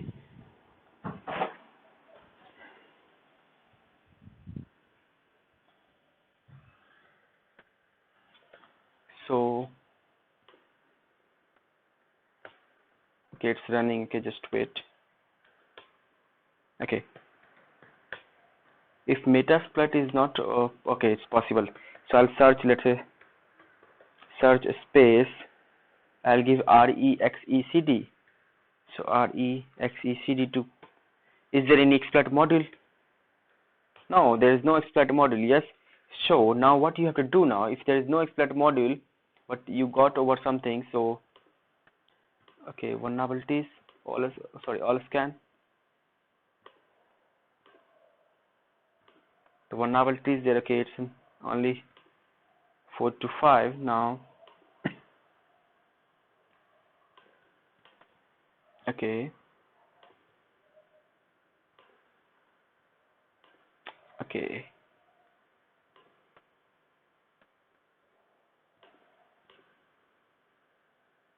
other completed the hackers IP. I think we haven't launched that. Yes, so I just launched now. Now it's running. Yes, you can see this now. The hackers IP is running nodes now. What invalid targets? Okay, okay. So when I use this, okay, I can use this something. Let's say CIDR. Okay, you can use this two CIDR. These are the range now. So you simply copy this now. Okay, now use this. Okay, so let's say my scan. I'll use new scan there, advanced scans, and there I'll give, let's say, whatever, anything. Then you can give range, and let's save now. Now this is there. Let's launch. So after launching this, okay, perfect. Now you can see this now. Remediations is multiple vulnerabilities upgraded here. Okay, it's coming. Host. Okay, have is on demand, lab is there. Okay, so lab also running. Okay, DNS multiple issues there, Samba bad luck vulnerabilities is there, as well as if you talk about this now. Okay, this is also game, but there is no vulnerability right now. You just have to wait for that. Okay, now it's running fine. Yes. In the lab, you can see this now VNC server password detected. Okay, the just VNC over there. So VNC server running on the remote host is secured with a weak password. Okay, it's a weak password. So you can also talk about the VNC in the Metasploit. How simply search space VNC, because you don't know. So VNC having many modules here, so you don't know which module should work over there. Okay, so anyway,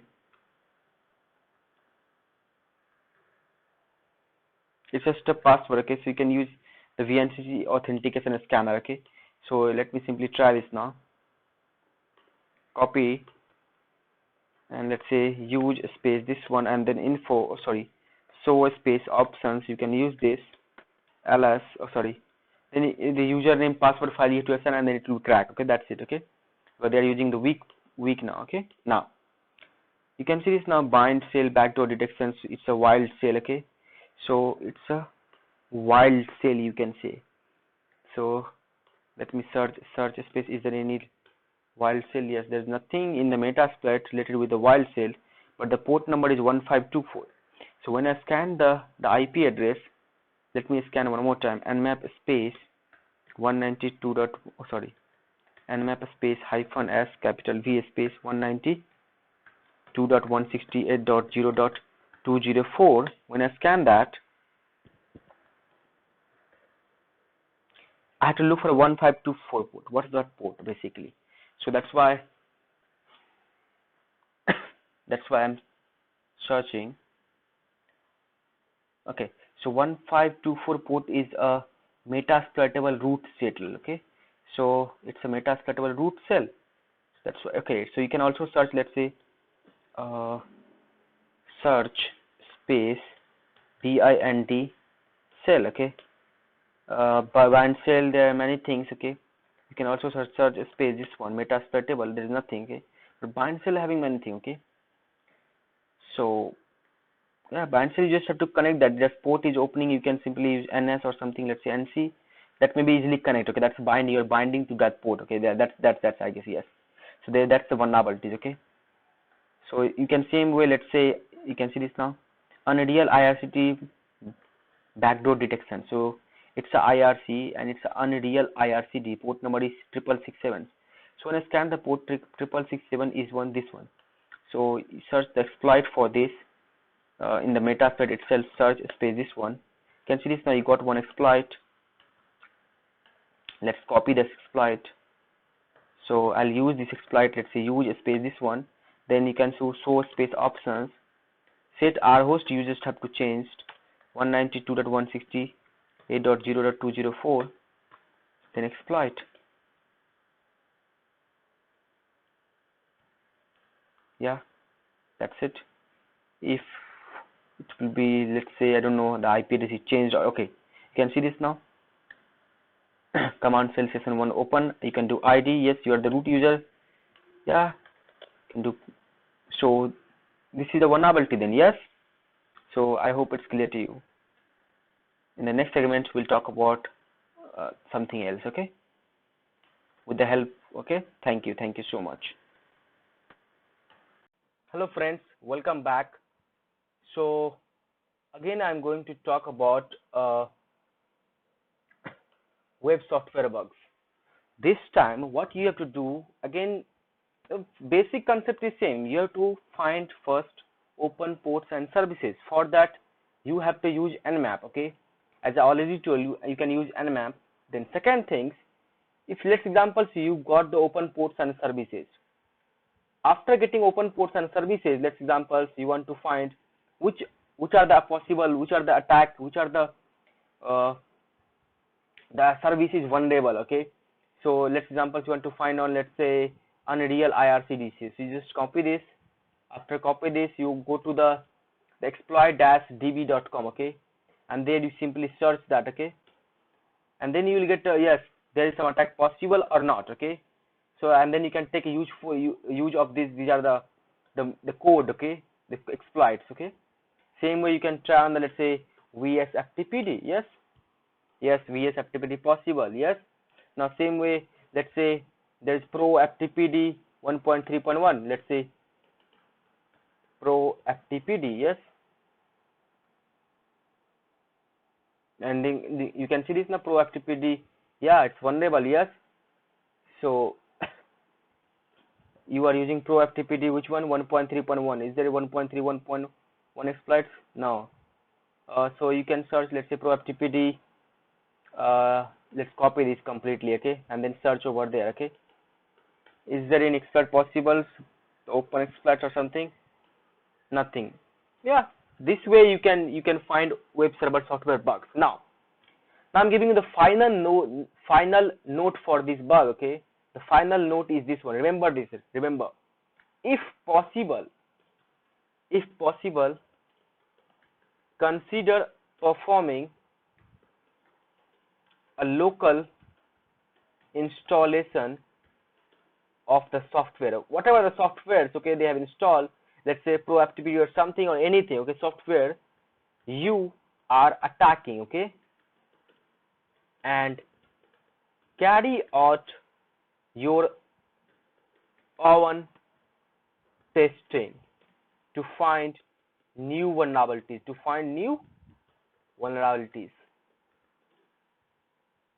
that have not been discovered or widely circulated. Yes. So I hope it's clear to you.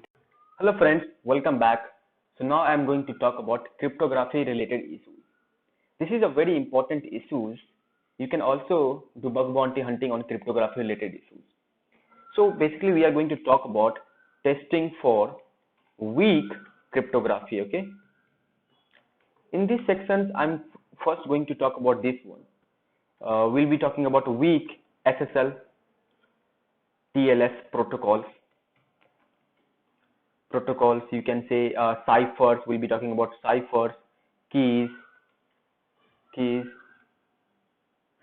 and insufficient transport layer protections.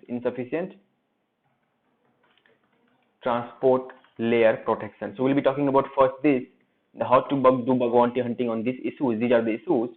The second will be the Oracle padding, okay, testing for Oracle padding, okay. We'll be talking about this, and then we'll be talking about the third one will be maybe testing for sensitive information sent via unencrypted channel. So we'll be also talking about the few other vulnerabilities like sensitive data transmitted in clear text, as well as we'll be talking about SSL certificate validity, client and server, okay, that's important, okay. Mostly we'll be talking about weak SSL TLS, ciphers, insufficient transport layer protections, protocols, keys, etc. So I hope this will be good sections, okay. So thank you. Hello friends, welcome back. So now I'm going to talk about testing for weak SSL TLS, ciphers, insufficient transport layer protections. Now, as we all know, the vulnerability occurs in HTTP protocol is, let's say, one example is credentials transmitted over HTTP. When the SSL TLS service is present, it is good, but it increments the attack surface and the following vulnerabilities exist. So we'll be talking about common issues in this section. The first issues will be the SSL TLS protocols, you can say ciphers, keys, and renegotiation issues, okay. If it's renegotiation, then there is a vulnerability, yes. So must be properly configured, you can say must be properly configured. If it's not configured properly, then there is a vulnerability. Now second vulnerability, you should also talk about this. Certificate validity must be ensured, okay. it's not less than 60 days. Third is, we'll be talking about, let's say, sometimes applications, the encryption software exposed must be updated, must be updated due to possibility of known vulnerabilities.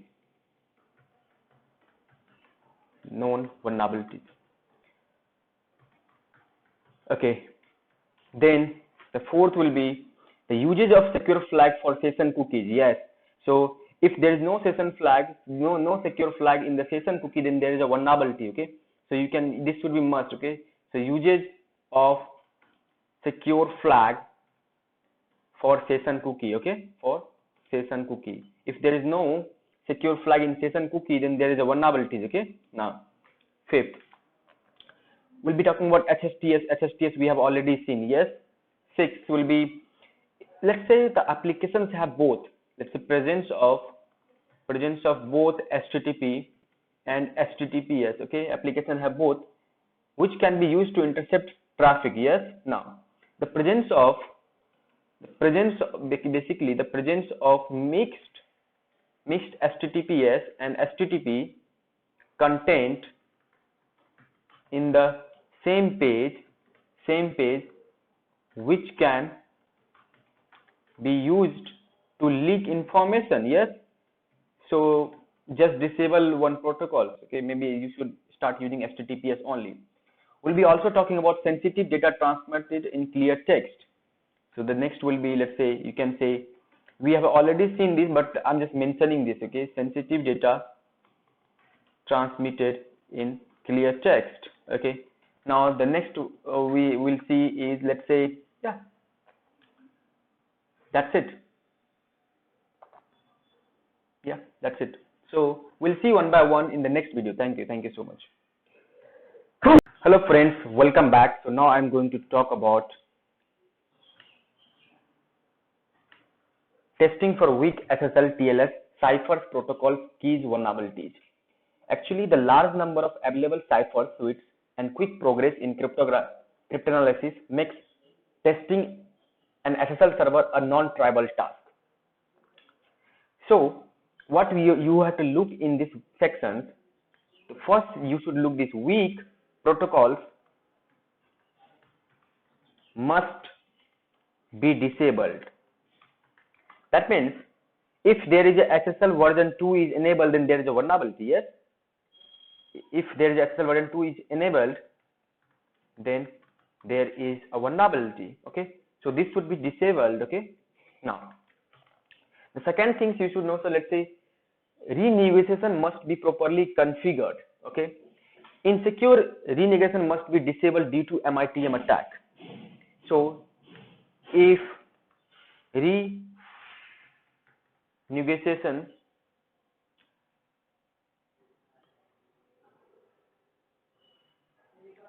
is possible, then there is a vulnerabilities. Okay. So this should be disabled. Now, third we'll be talking about, let's say certificate key length must be strong. If the certificate key length is, let's say, you can see, let's say if RSA, or let's say they are using DSA is used, the key must be at least 1024 bit encryption. Okay, if it's not encrypted 1024, then there is a vulnerability. Okay, 1024 bits encrypted. Now, the fourth section you should talk about, let's say, key must be generated with proper entropy. Okay, so if let's say a weak key generated with Debian, then there is a vulnerability. Okay, so you can say keys must be generated with proper entropy. Okay. Now, fifth one we'll talk about is secure renegociation should be enabled. If there is no secure renegociation, then there is a vulnerability. MD5 should not be used due to known collision attacks. Okay. So MD5 should not be used.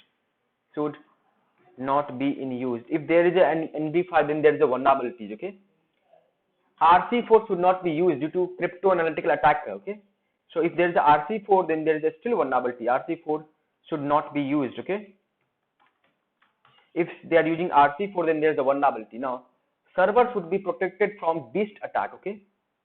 Server should be protected from beast attack. From, you can say, beast as well as from beast as well as crime attack. Okay. Now, so these are the vulnerabilities. We'll look one by one. Okay, in these sections. Okay, the first things we have to do is we have to recognitions of SSL service, means which are the protocols are using SSL services. So you can say SSL service recognitions. You can say recognition by, let's use Nmap tool right now. Okay, so we'll use Nmap tool to recognize this SSL service. So as we all know, Nmap space -s, we will scan all the all the services. Okay, now as well as we'll look for identify ports which have SSL TLS wrapped services. Okay, so for that I will use, let's say, region, then -P, and for no ping you can say, then I will use -n, then I'll use -n top ports. Okay, top 100 ports. I'll look for top 100 ports only. Then you can give any domain name. Let's say I'm giving www.hackersera.com. Okay, so let's try this now. So this will identify all the ports which have SSL TLS wrapped services. Okay, now maybe sometimes you'll get only mail services. We'll have to look for 443 HTTPS. We can try on IMAP as well as IMAP. So just wait.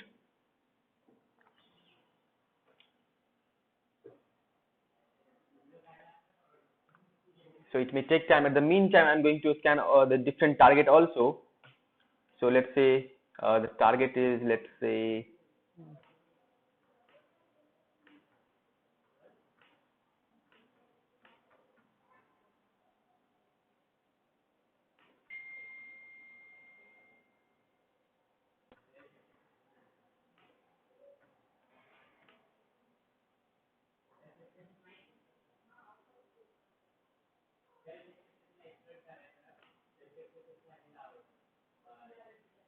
okay, just wait. So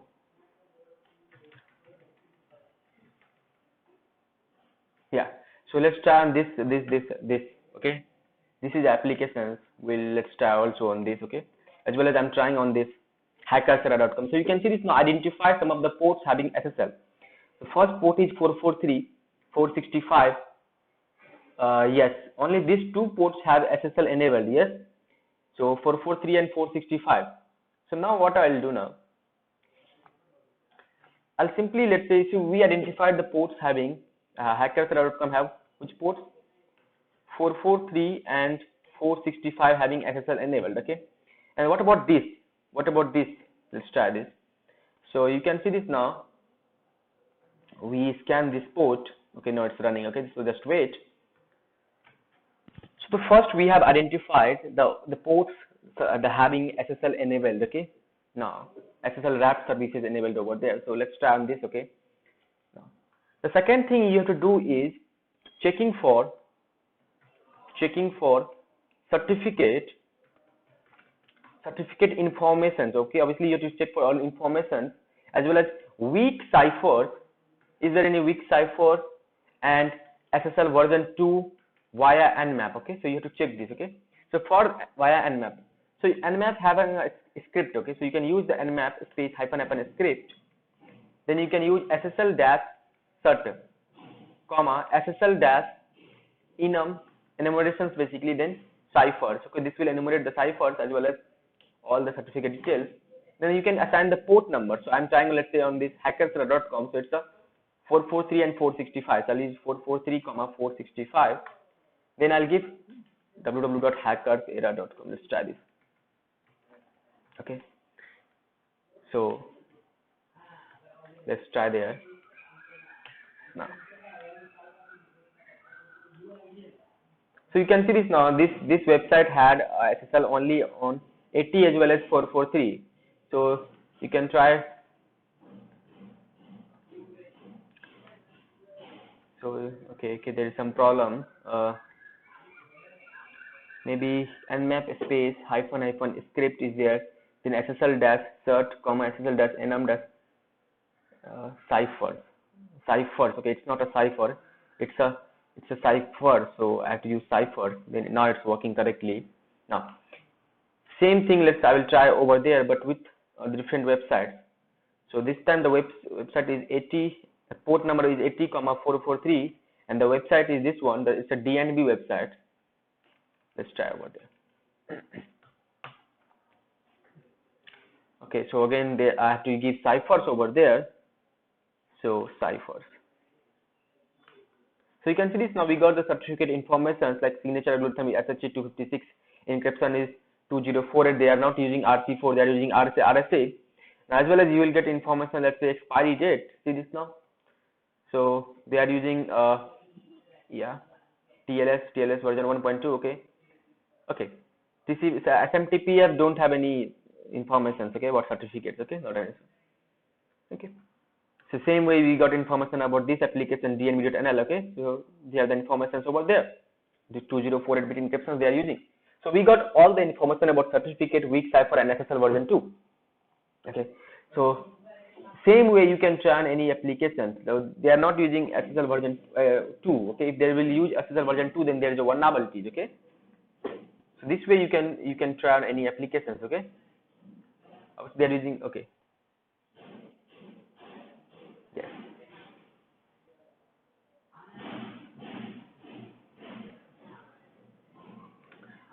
Now we'll talk about. I think this video is longer, so I'll try in next videos. Okay, thank you so much. Hello friends, welcome back. So now I'm going to talk about checking for client initiated renegotiation and secure renegotiation via OpenSSL. Now, so OpenSSL can be used for testing manually SSL TLS vulnerabilities. In this example, we'll try to initiate a renegotiation by client connecting to server with OpenSSL. Okay. Then we'll write the first line of an HTTP request and type R, new line. Then if we'll get a successful if secure renegotiation is supported by looking at the server output, then there is a vulnerability. Okay. So the command is very simple. We'll try open SSL space s underscore client, then hyphen connect. After that, just give a domain name. Let's say if I'm trying on the hackersra.com port, which port having this the SSL. So you can say the port Hackersra have two ports. One is 443, one is 465. So we'll try on first 443. Okay. So :443. Now try this. Let's copy this. Let's simply try this. So there is some problem in this. Open SSL s underscore CLI. Okay, maybe client spelling is wrong. Okay. Client. Okay, so now you can see this. Now we got the certificate information, session ID, city master key, everything, the PSK identity, username. Okay, now here what I will try, you can simply try sometimes R, but R is nothing. Okay, so we have to write complete header code. Okay, so we'll write code. Let's say first line of code, let's say head, then slash, I'll try HTTP.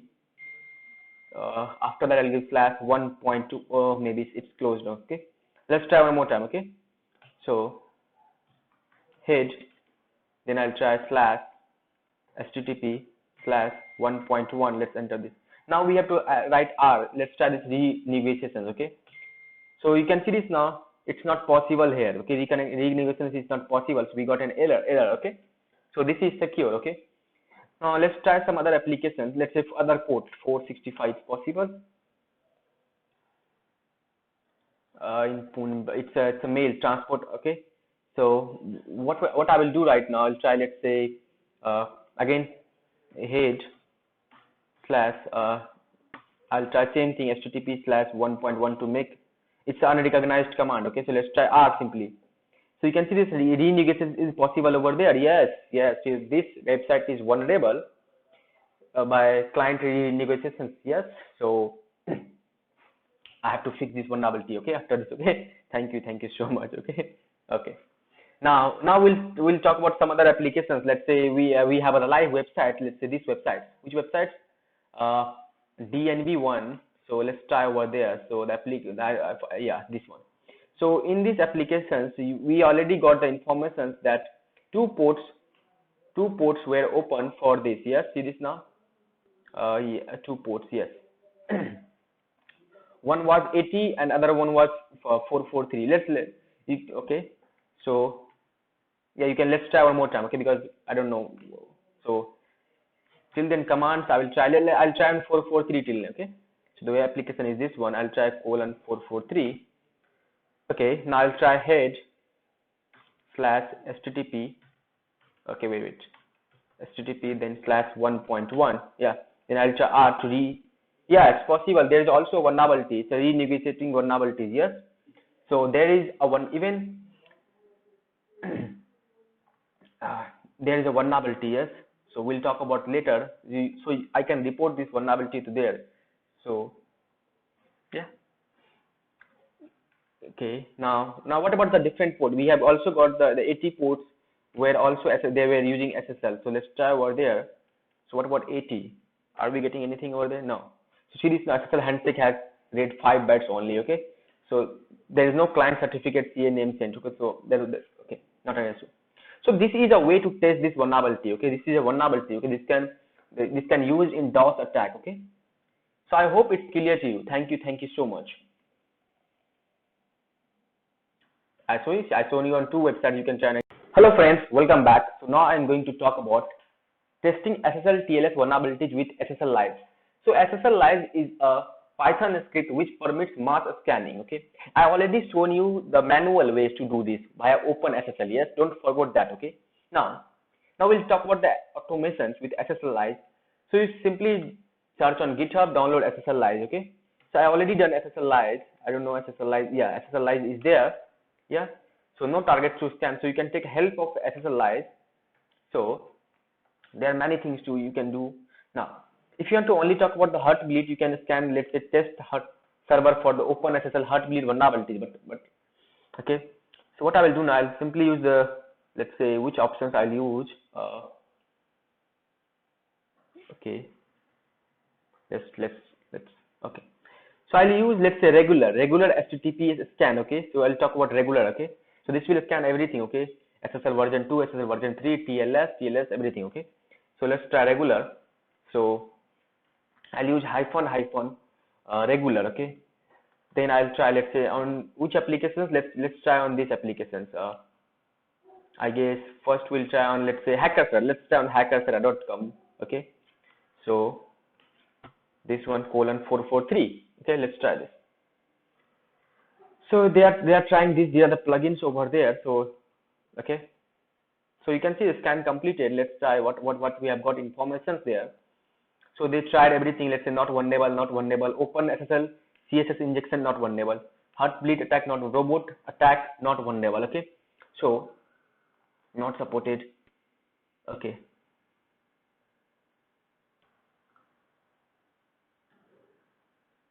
So yeah, there's no vulnerabilities.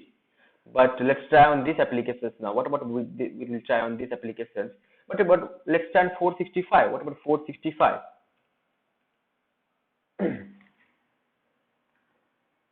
So right, yes, let's try on the 465 such a certificate. Okay, then we'll try on these applications. Okay, after this hackerserver.com, we'll try over this.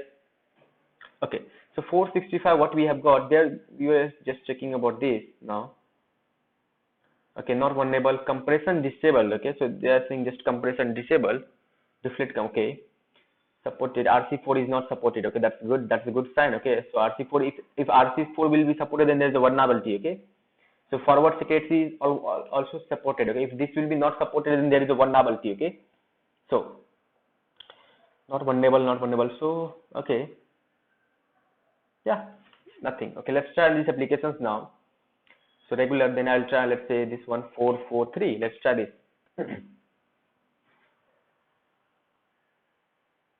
Okay.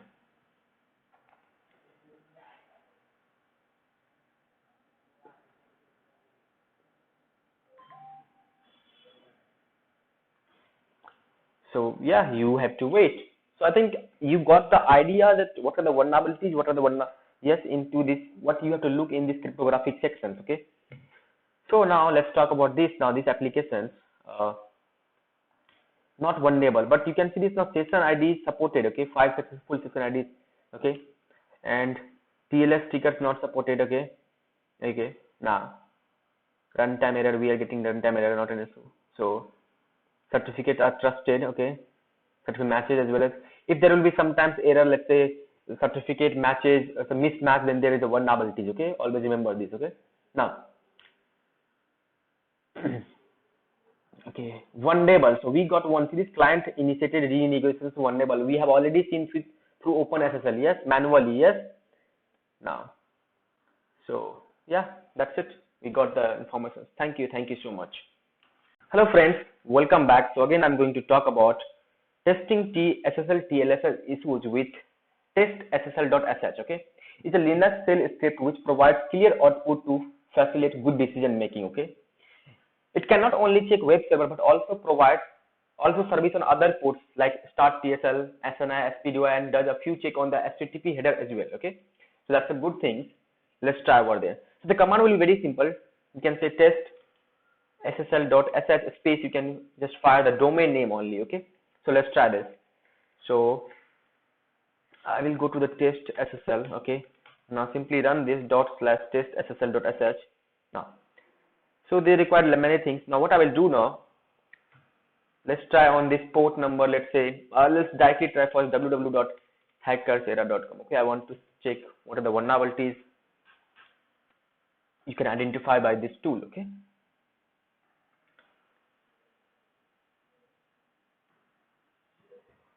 so SSL version 2 is not offered. That's a good thing. If this will be offered, then there is a vulnerability. Okay, so they are trying H2, SPDY, HTTP, SPD2, not offered. What is offered? Okay, it's a 2-bit CBC ciphers. Okay.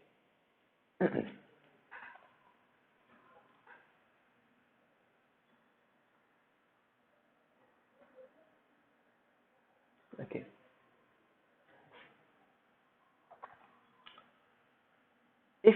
If the protocols will be SSL version 2, then there will be vulnerabilities. Okay. So you can see this now. What we have got is let's say uh, HSPS is not offered over there. That's vulnerability. Uh, second things we have got is, let's say yes, lucky 3 experimental cipher chaining ciphers. This is vulnerable. Yes, we'll talk about this later. Breach attack is also possible. Okay, no, potentially not. Okay, uses G in HTTP compression. Okay, so that's why they are showing something like this. Okay, so we'll talk about this attack later on. Breach attack is not possible. Okay, so but let's try on some ports. Okay, because they are just trying on this. Let's what about 443. Let's try on the 443 now. Okay.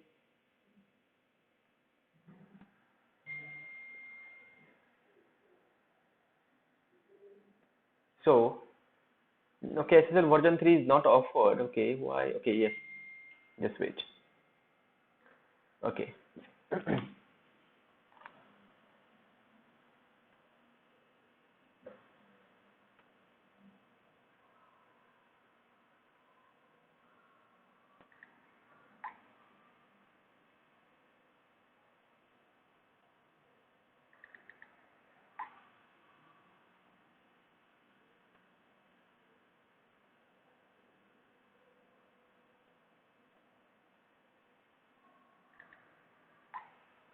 Yeah. So, not offered, not offered. Okay. So there is only one vulnerability, breach, sorry, breach, not breach. It's lucky 3. We'll see this later. Okay. Okay. So they are giving the more details. Yes, in the details they are giving one by one. Okay, client simulations via sockets is possible or not. Okay. So I know that let's try on these applications. Okay, this website, this one dnb.nl. I'm just showing you on these applications. Okay, you can try on any applications. Okay. Let's try this. Now I'm directly giving the port number. Let's say 443. Okay.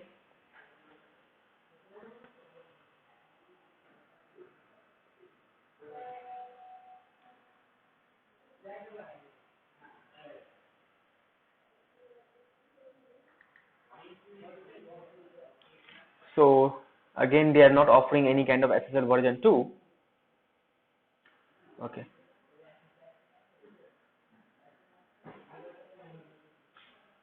Okay. Okay, the problem is right now they should offer this one. Okay, it's not offered. Okay, but they are using a strong encryptions offered. Okay, that's not an issue. Okay, now wait.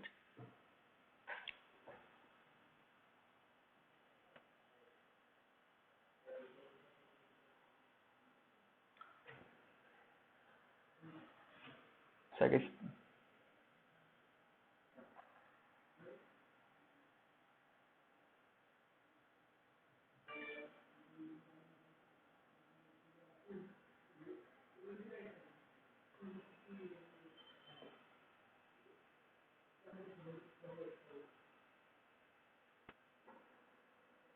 So now they are checking the vulnerability. The first vulnerability you can see not vulnerable. Heartbleed is not vulnerable.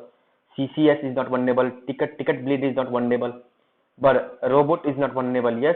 So secure renegotiation is not vulnerable. Okay. Secure client likely not vulnerable, but it's vulnerable. Yes, we have checked. We have seen the manual. Yes, vulnerable. Yes. Okay. So always yes, believe in manually. Okay. Poodle they are saying not vulnerable. Okay, not an issue.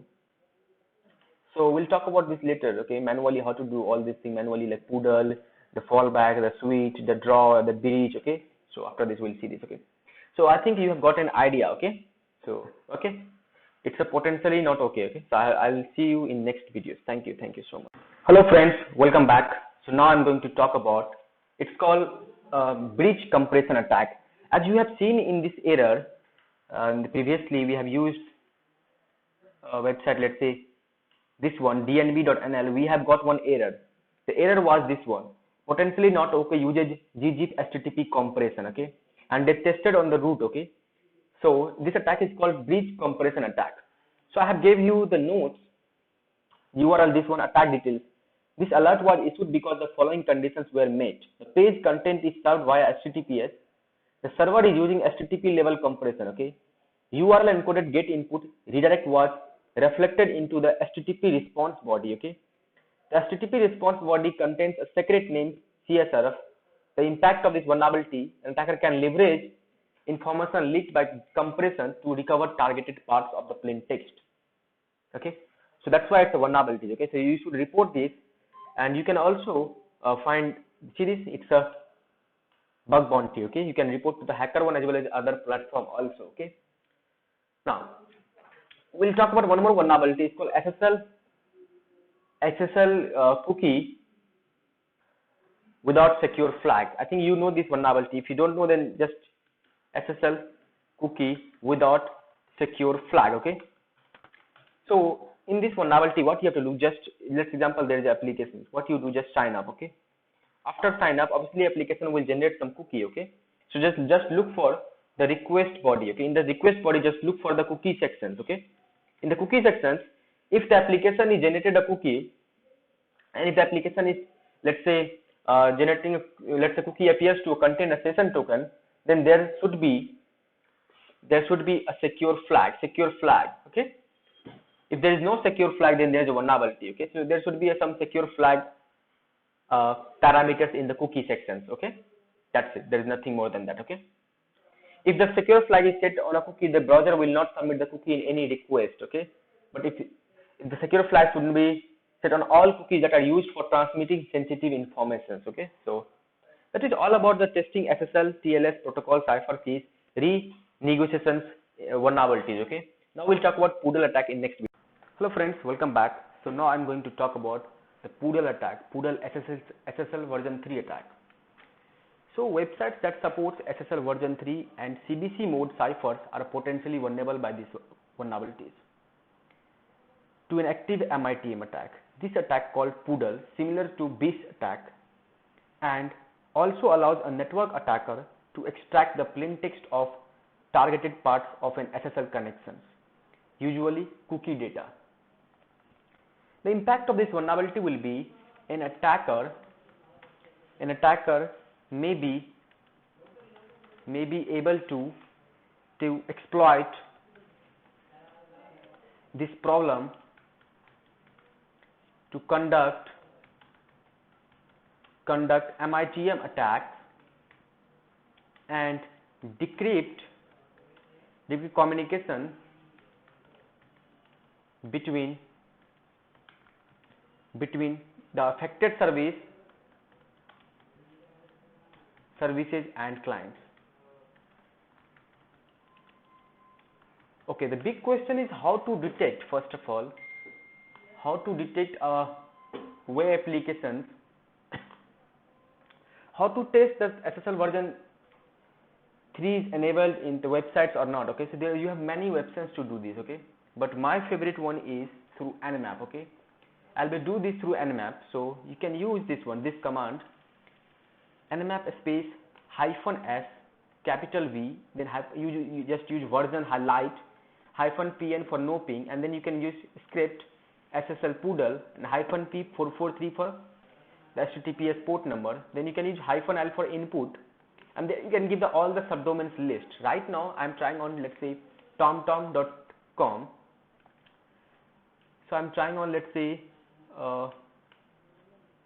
tomtom.com. So I just let's copy this. So I just copy this, all the subdomains. You can see this now I created a tom.txt having all the subdomains of tomtom.com. Yes. Now what I will do now, let's give simply input there, il, then tom.txt. Okay. So I want to try all the subdomains in once. Okay. So let's directly try this, fire this command. If you will get the output like this vulnerable, then there is a vulnerability like this. Let me show you, because we don't have too much time. So you can see this now, we got an output, Nmap scan report for home.tomtom.com. They are using SSL HTTP proxy. Okay, and there is SSL poodle, it's a vulnerable. You can see this now, the poodle information link state is vulnerable. Okay, sometimes you will get a likely vulnerable. In that case, maybe it's possible or maybe not. Okay, but here you got, see, it's a state is vulnerable. Directly they are saying it's a state is vulnerable. So we got to know the home.tomtom.com is vulnerable. Okay, now, so I got to know is home.tomtom.com is vulnerable. Okay, now what you can also, let's say, you can also run a command, let's say, like this, to enumerate let's say ciphers. You can also run a command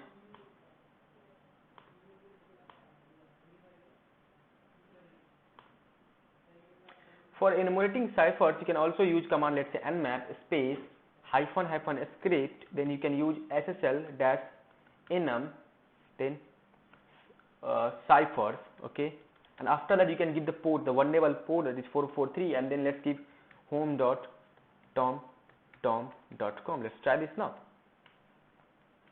Okay, so okay, just wait. Okay, directly fire this command. Now you will get the details about the ciphers, what ciphers they are using on this. Okay,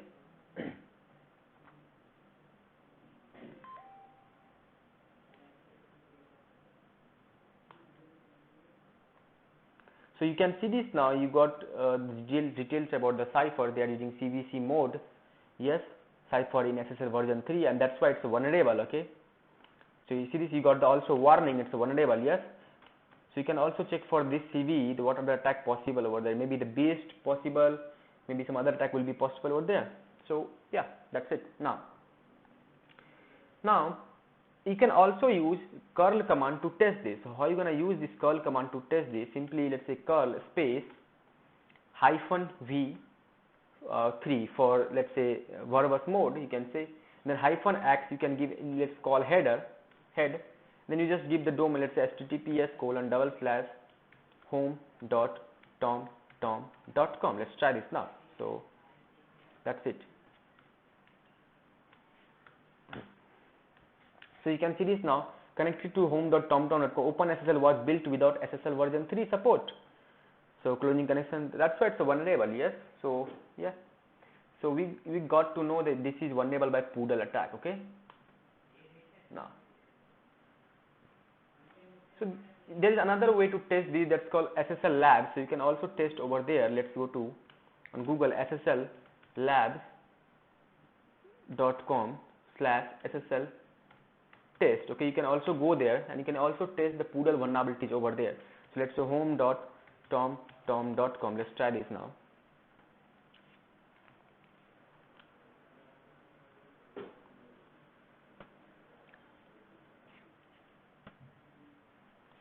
So you have to wait for this.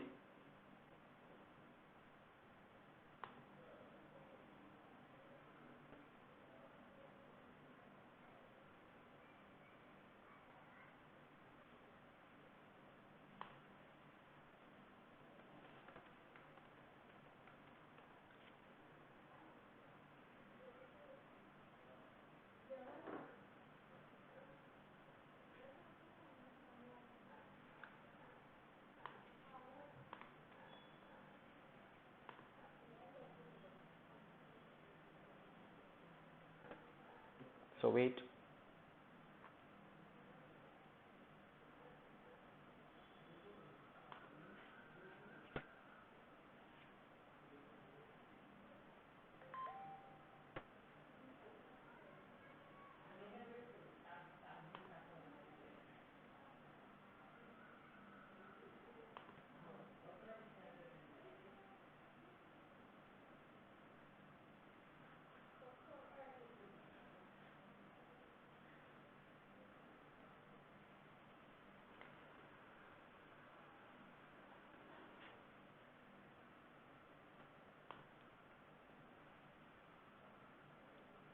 At the meantime, let's try on this another website. Let's say I have a application. It's a, I guess, I don't know, share. Maybe I just tried few minutes ago. Let's try this now.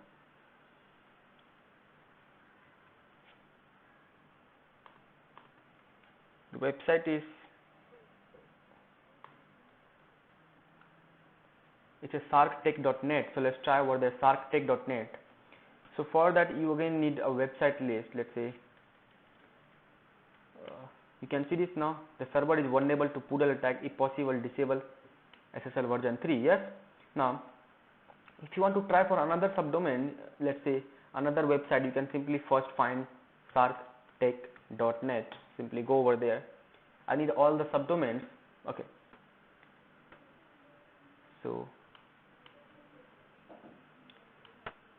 I guess the video is will be longer, so I'll try in this next video. Okay, thank you. Hello friends, let's try on another website. So I'm going to try on the sarktech.net. So what I will do, simply I'll first find all the subdomains. So you can see this now, I have all the subdomains sarktech.net. Okay, you can see this now, I already have a file sark.txt. Okay, now if I have to find all the Poodle vulnerabilities into this, so command is, I already have the command, this one. There I'll use sark.txt and let's enter. So then you have to wait for the output. Maybe have you got any output of sark? I guess we have got the output of sark. See this, sometimes previously I tried. Now see, they found backup server.sark.net and there is a vulnerable. But this time it's a likely vulnerable. So you can also confirm with the let's say SSL. Let's say SSL. So here you can give, let's say, backup dot. It's a backup. What is the subdomain? Let's copy this. Okay. So it was a backup server. It was a backup server dot sarknet. So sarknet.net. Let's copy this. So let's try this now. So you can see this now, it's also vulnerable to Poodle attack. Yes. Yeah. So this is a vulnerability. Okay. I hope it's clear to you that how to find Poodle attack vulnerabilities now. Now the big, I'm just revealing the big part. It's not only 443. You have to only for 443. Okay. You can look for the possible server where SSL exists. Okay. the services they are using SSL services now. Now the problem is right now that which are the ports you should look for, the common ports for this. So you can look for the mail server port, let's say 25, 465, maybe 587. Then you can look for IMAP port. So let's say you can also try for IMAP other ports. Yes. So obviously you can also try 443 will be there. Then apart from 443,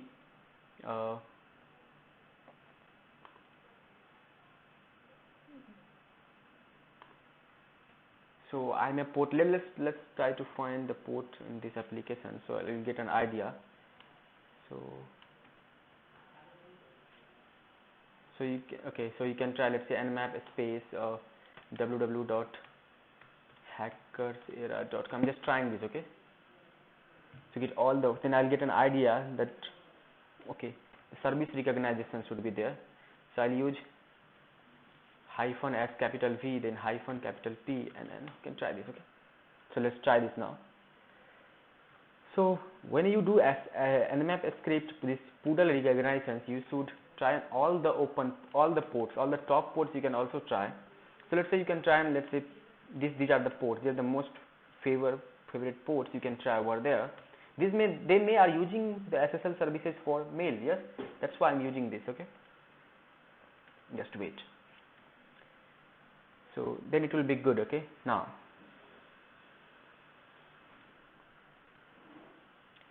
so let's try this on, let's say I will try on the twitter.com. so let's go to the find all the subdomains of, let's say, Twitter.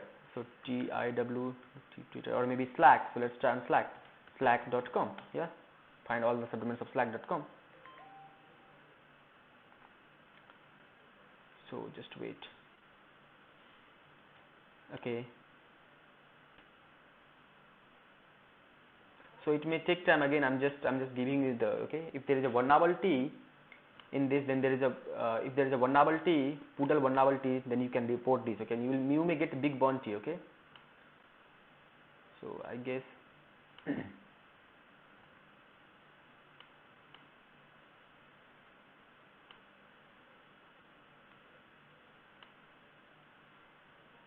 okay, so I got all the subdomains. Okay, now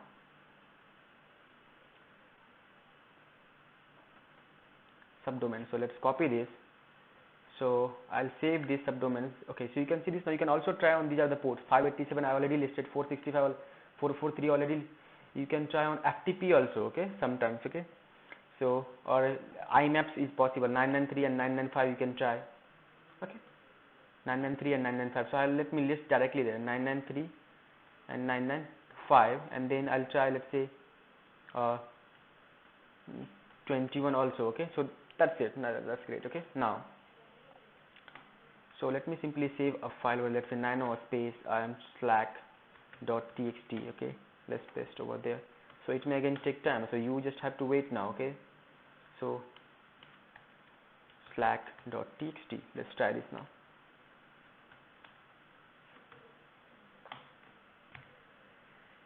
Yes.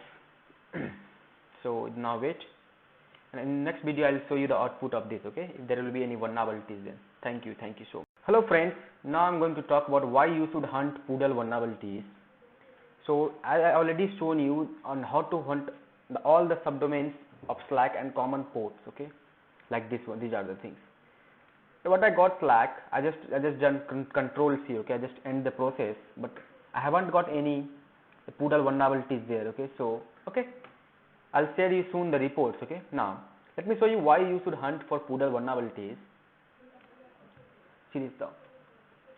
SSL version 3 POODLE $150 on HackerOne. You can talk about this, $280 for Twitter. Same way, this also accepted for $500 for status.slack.com. The same way what I have done is same way. Okay, they are just using one single IP address, but I use multiple IP address. Sorry, multiple domains. $60. Okay, just accepted. Okay, now yeah, it's also accepted.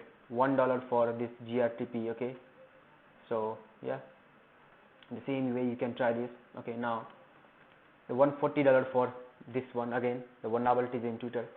So this is the way to hunt this. Okay, I hope the cryptography section you have enjoyed the cryptographic issues. Okay, thank you. Hello friends, welcome back. So now I am going to talk about session management testing. It's a very important. Why? Because one of the core component of any web-based applications, it is the mechanism by which it controls and maintains the state for a user, how users interacting with each request, how users interacting with web pages. Okay, so we'll be talking about session management testings. In these sections, I'm going to talk about the few main things. The first will be, let's say, bypassing session management schema. Okay, management schema. In these sections, I'm going to talk about, let's say, how session is managing. For example, session attributes, sessions parameters, sessions, how the session is generating token generations. Is they are using weak encryptions to generate sessions, or there is some problem in let's say each request they are maintaining, or they are not linking the sessions or not. So we'll talking about this. Second, I'm going to talk about is cookie attributes. Okay, testing for cookie attributes. Okay. Third, I will be talking about session fixation. I think I already discussed session fixation, so I'm not going to cover session fixation over there again. Now, the third will be exposed session variables. Okay. Now, the fourth will be the session management. Also, CSRF also comes in session management, but CSRF we have already seen, so I'm not going to cover this again. Now, this will be logout functionality. Okay, I'm going to cover logout functionality. So session timeout. And then fifth will be a session timeout,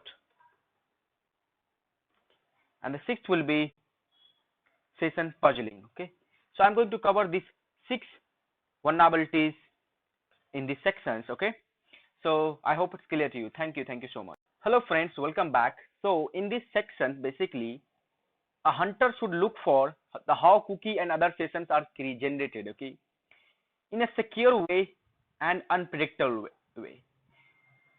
An attacker who is able to predict and forge a weak cookie can easily hijack the session of a legitimate users. So the overall goal of this session management testing, are you able to forge a cookie that will be considered valid by applications and that will provide some kind of unauthorized access? So basically we'll be looking for in this section, the first in this bypassing session management schema, I'll be looking for the cookie collection. What are the cookie we are collecting? That's important thing. Then second, we'll be looking for cookie reverse engineering. Are you able to reverse engineer that cookie? Because if you will be able to reverse engineer, then you can easily predict or you can easily construct your own cookie. The third will be the cookie manipulations. Are you able to manipulate cookie? If you yes, then there is a vulnerability that's called bypassing session management schema. So okay, we'll look ahead now. So the first, I'm going to talk about cookie collection. What are the cookie we are collecting? Okay, what's the use of that cookie? Are we able to do reverse engineering or not? Or are we able to manipulate that cookie? Yes, so let's try this now. So first I will show you in the live lab. So this is a proxy. I will have a Firefox browser. Okay, then I guess I have a lab. So first I'll show you on the lab. Just wait. Okay.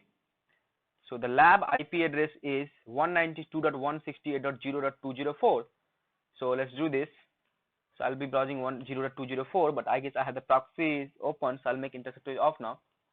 Let's open the DBWA right now. Okay, not an issue. Okay, it's a DBWA, not an issue. Okay, so you can see this now. I have to log in first. So let me log in over there. Admin passwords. Okay, let's capture this request. So I think username is admin, password is password. Okay, so I'm just showing you. See this? I capture this request. I'll right click. See, they are generating on cookie before you have logged in, or okay.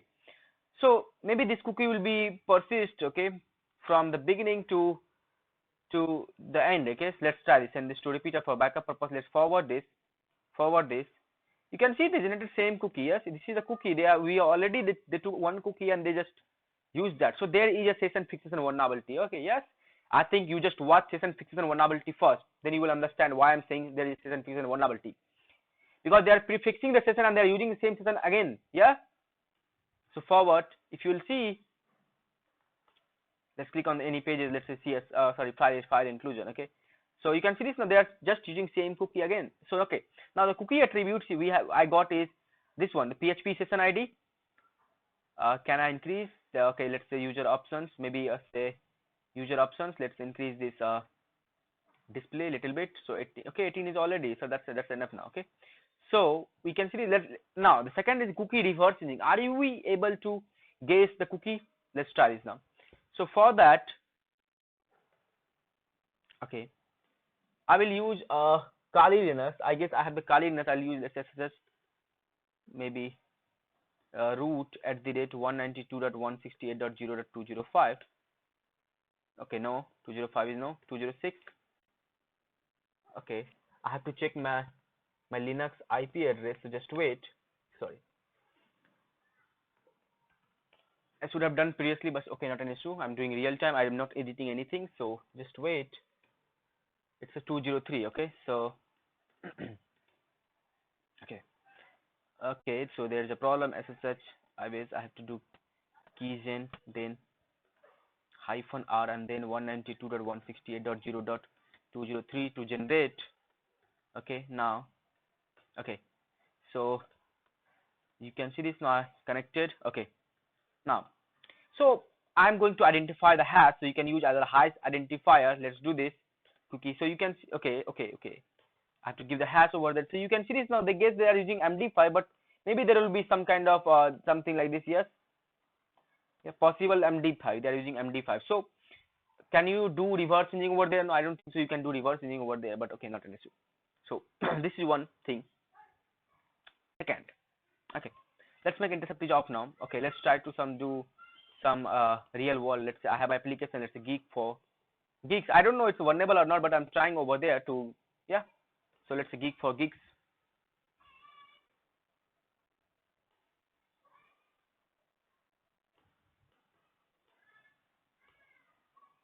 I guess Geek for Geeks blocked me or not. But in the meantime, I'll be talking about what you have to look for there. So your goal is to be this one: are gather information, reverse engineering, or manipulate. So now, but in real world, what you have to do over there, what you have to collect over there. Okay. So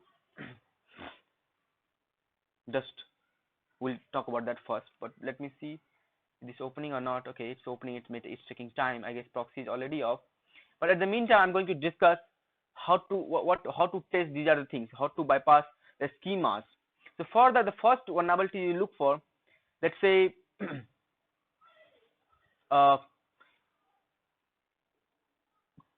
if this is a condition, then there is a vulnerability. Okay, if cookie can be forced over unencrypted, you can say transport, maybe on HTTP application, then there is a vulnerability. Yes, so that you have to report this. Okay, now second is are any cookie persistent? If it's persistent, then there is a still vulnerability. Yes, there should be no persistent cookie should be okay, because if it's persistent in each time you log into application, if the cookie is persistent, then it's a vulnerability. Yes, the third, expired time. You should also look for the expired times. Okay, so when a cookie is expiring, okay, if it's taking, let's say, more than 5 weeks, 3 weeks, then there is a vulnerability. Yes. Okay, now, yeah,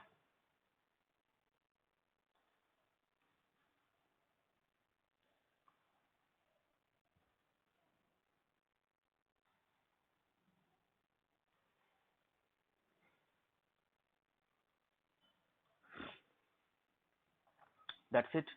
So, but I'm going to talk about more things now. Okay, so we got the page. Let me try to log in over there first.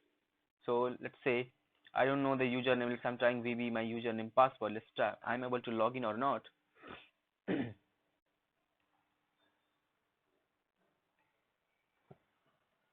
Okay. So just wait. We are doing real world. Okay. So I'm going to talk about three things. One is cookie collections. Why we are collecting the cookies? First of all, you haven't asked me the question why you are focusing cookie collections. Okay. So basically, if you want to manipulate the cookie, you have to understand how application creates and manage cookie. Yes. So in this cookie collections, you have to look for how many cookies are used by applications.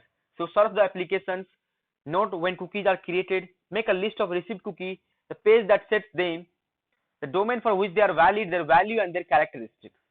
Which parts of the application generate or modify the cookie? This I cannot tell you. You have to search the application, find which cookie remain constant and which gets modified. If any cookie is, let's say, remain constant, then look when it's expiring, okay, or you can force that cookie or not, okay. Now, or is there expiring or not? After logout it's expiring or not? If it's not expiring after logout, then there is a vulnerability, there's a big vulnerability, yes. So this you have to look for now. Okay, so no man, we have to wait, there's no other way. So we are doing real world, okay. So don't take me wrong that I'm using the crack warp suit, because I have a licensed warp suit on my different Mac machines, okay. So I'm using here crack, okay. So okay, let me just simply remove that one proxy and say, are we able to log in first or not? Maybe. Okay, let's try this. So I'm trying to just simply reload this. No, there is this problem in this, let's say, connections, okay. I'm not able to connect to this the Geek for Geeks, yes. So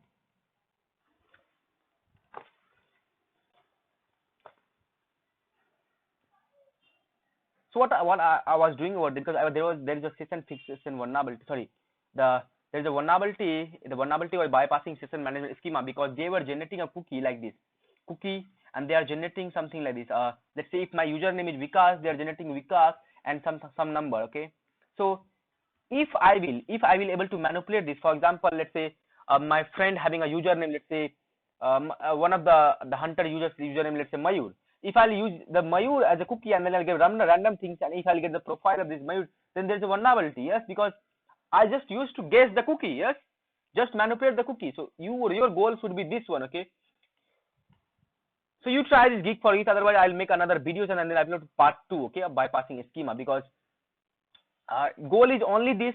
Just check for cookie corrections, how you can manipulate, reverse engineering, and then cookie manipulations. Are you able to manipulate or not? Okay. Thank you so much. Okay, let's, if this is not opening, let's try this demo.testfire.net. Let's try this. Okay, so it's connecting now. Okay, no proxy is already there. So what's taking time? Okay, man. It's taking, are we able to google.com? Okay, the problem with me, can I close the Firefox and open again? Yeah, so let's say Firefox.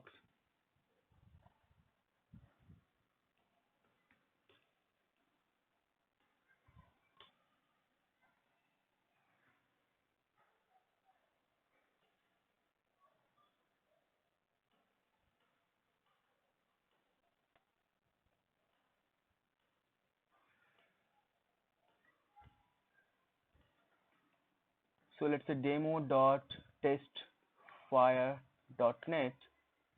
Yeah, okay. So now I'm able to log in. Let's sign in. Okay. In the meantime, am I able to Geek for Geeks now? Let's try this. Okay. Yeah. At the meantime, see this, the username and the password I have to try. Let's say I'll set the proxy XY. Let's say settings, manual proxy. Okay. Now, so okay.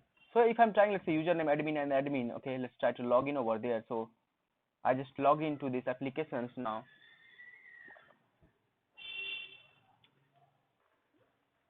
Okay.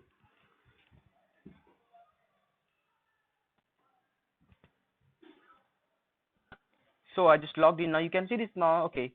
Then I have to look for, okay, login. Let's go to the login. Okay. Okay. Okay. So I'm logged in also there in the Geek for Geeks. Now I'll check how my cookie is generating. So for that, let's just wait. Okay. I'll open the intercept is on. Then I'll click on the my profile. It's a profile.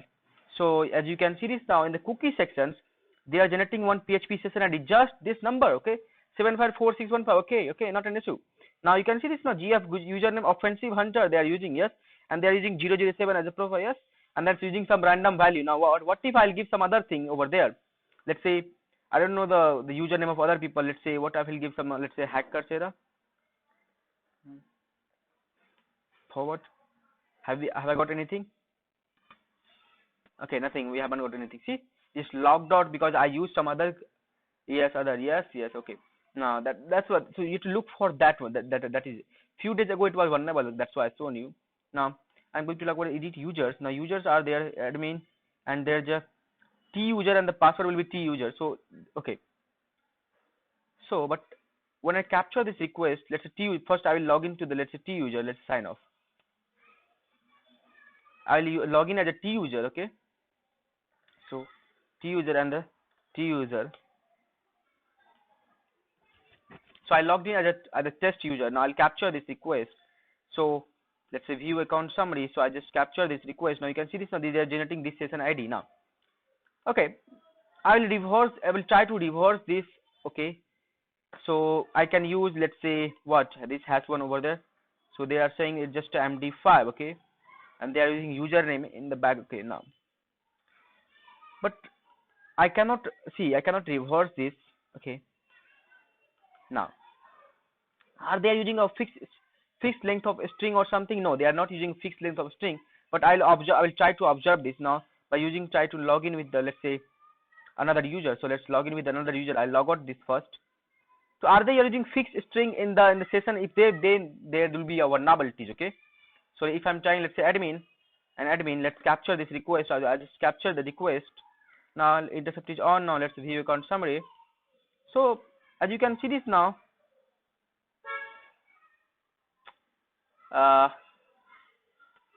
let's say, so basically there is a session vulnerability. That's why they are using same session again. Okay, yes. So they're using same session again. Yeah, and but this time they are using ultra account something else. Yes. Okay, but this is a base 64. So there's a vulnerability. Let's right click and this repeater. So in the repeater, I just copied that. So I'll use the decoder upsells. Where is the decoder? There is a decoder. I'll paste over there and decode as a base 64. So you can see this now. They are just using something like this. It's 8,000 checking or something. Okay. Now, but let's copy this. What if I'll copy this? Okay, and I will try to log into the normal user. Okay. So let's say sign off. Okay. Let's log in with the T user. Okay. But when I'm logging with the T user, I don't have permissions to look for.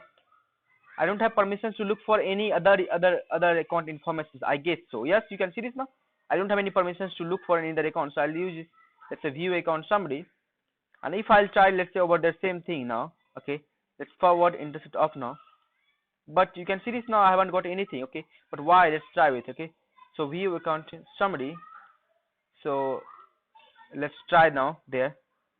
Okay, and then I'll look for, let's say right click, do intercept response to this request. Let's forward. So but this time there is, let's say authentication profile. Yes, see this now. But what if I'll change the profile with the admin one? Okay, then there will be a vulnerability. Yes, but let's try the admin. If I'm giving this now, okay, no. So I think we are not getting so much information. Let's say show response in browser. Let's say forward intercept off now, but we are not getting anything. So that means there is no vulnerabilities on this. Yes.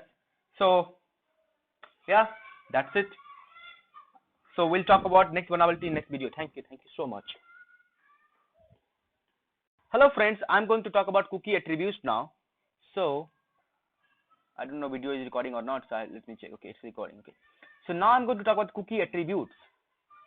Now cookie attributes again plays important role because you should first identify why we are looking for the cookie attributes.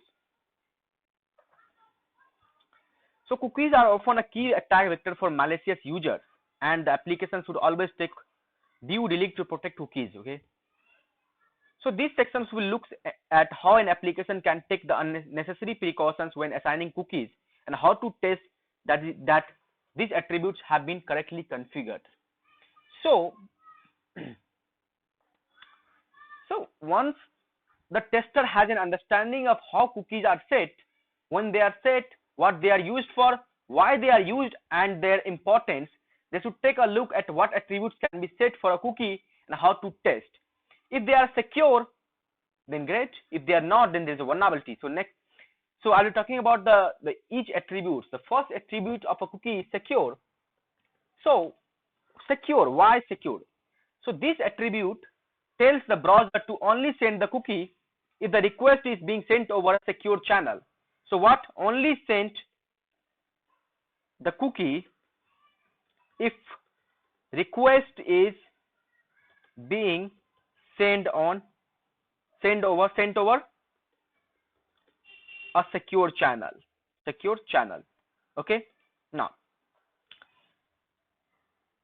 this will help protect the applications can be. So how to test in real world? Look for HTTPS website. Okay, look for HTTPS websites, and if they are not using a secure flag in their cookie, then there is a vulnerability. Okay, that's it. Any applications, if they are not using a cookie, no secure flag, then there is a vulnerability. You can just report it. Okay, so I'll send you the sample report. Now second is HTTP only. Okay, now this attribute is used to help prevent attacks such as cross-site scripting, since it doesn't allow the cookie to be accessed via client-side script such as JavaScript. So no client-side script can access cookie. Yeah. So if they are not using HTTP only, then there is a vulnerability. Yes. So in simple, you can say if they are not using HTTP script, then there is a vulnerability. Okay. Now the next one is called domain.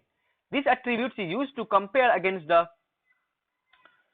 So let's say domain. Next attribute is domain. This attribute is used to compare against the domain of the web server in the URL is being requested. If the domain matches or if it is a subdomain, then the path attributes will be checked next. So this is one kind of security you can show. Now sometimes expires. This attribute is set the persistent cookie, since the cookie does not expire until the set date is exceeded. Now expire cookies, for example, let's say it's a July, date is what, I don't know. So let's say if they are using, let's say 25 May, okay. Now for example, if they are expiring on 25 May, and let's say if it's going on, let's say 25 August, okay, for example, if you can get cookies by any form, let's say cookie grabber or something, if you get the cookie of an application, okay, and if they are not expiring up to 25 hours, you can simply, if there's a vulnerability, this would be expiring next day. The cookie should be expired next day, okay. Or if you are using percentage cookies, it would expire little 5 days or something. If they're not expiring in a month, years, then there's a vulnerability. There's a big vulnerability. Yes. If the cookie is setting persistent and up to 2020, then there's a big vulnerability, man. This should be expired, okay. So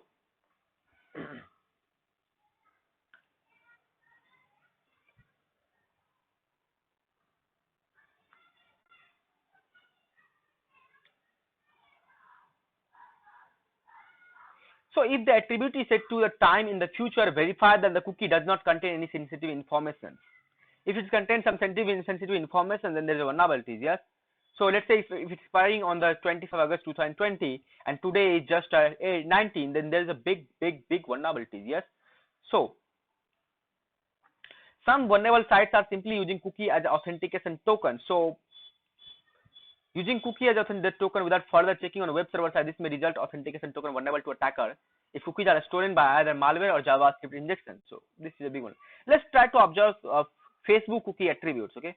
So I'll try, let's say, log into the Facebook. I don't know my username password, so maybe I'll be not able to log in, but I'll try to log in as, okay. No, I will not capture the request, okay, the login request, because you are sitting to grab my username password, okay. So I will not do this mistake. Okay, I guess I know the password.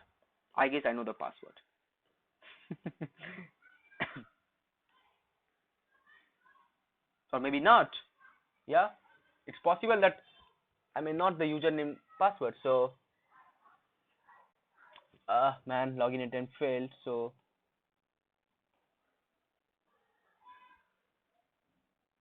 okay, just wait.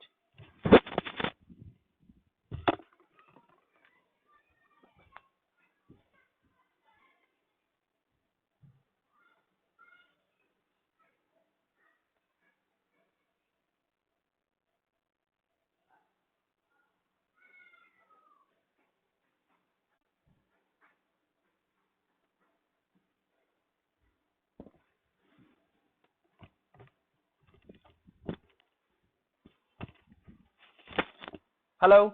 Yes. So,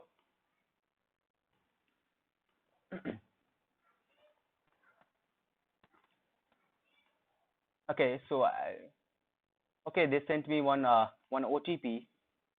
So, okay, let me try to simply, let's say, okay, the problem is right now, need another way to authenticate. Okay, so the problem is right now, have you ever used the there?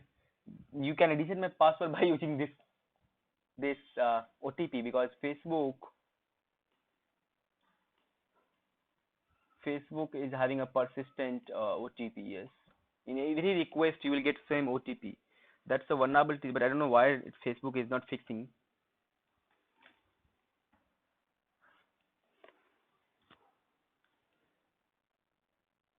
Do not try on my account. Okay, I'm just your instructor. Okay, so I believe in you. Just wait. So I'll try to observe what are the cookies that Facebook are using. Okay, so let me intercept this request. Which request? I'll click on my profile. So I just click on my profile, and they are using forward. Okay, so you can see this now, what they are using in the cookies. They are using FRSB expire, but are they using any kind of expiries? No, they are not using any kind of expire there. Okay, but in the XSRC I can see the offense page blue. Okay, let's try first. Okay, so now this is the offensive hunter, but again there is no expiry. Okay, there is no secure flag, but Facebook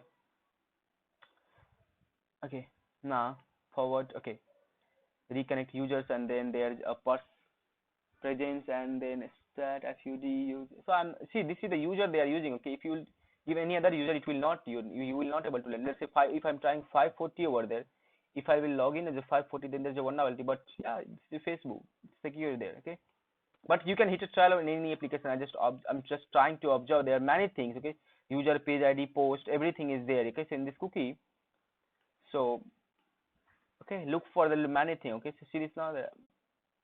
So there's cookie, and these are the still cookie. Okay, so yeah, this is the thing I can do. Okay, so this is all about the cookie attributes. Hello friends, again I'm going to talk about cookie attribute.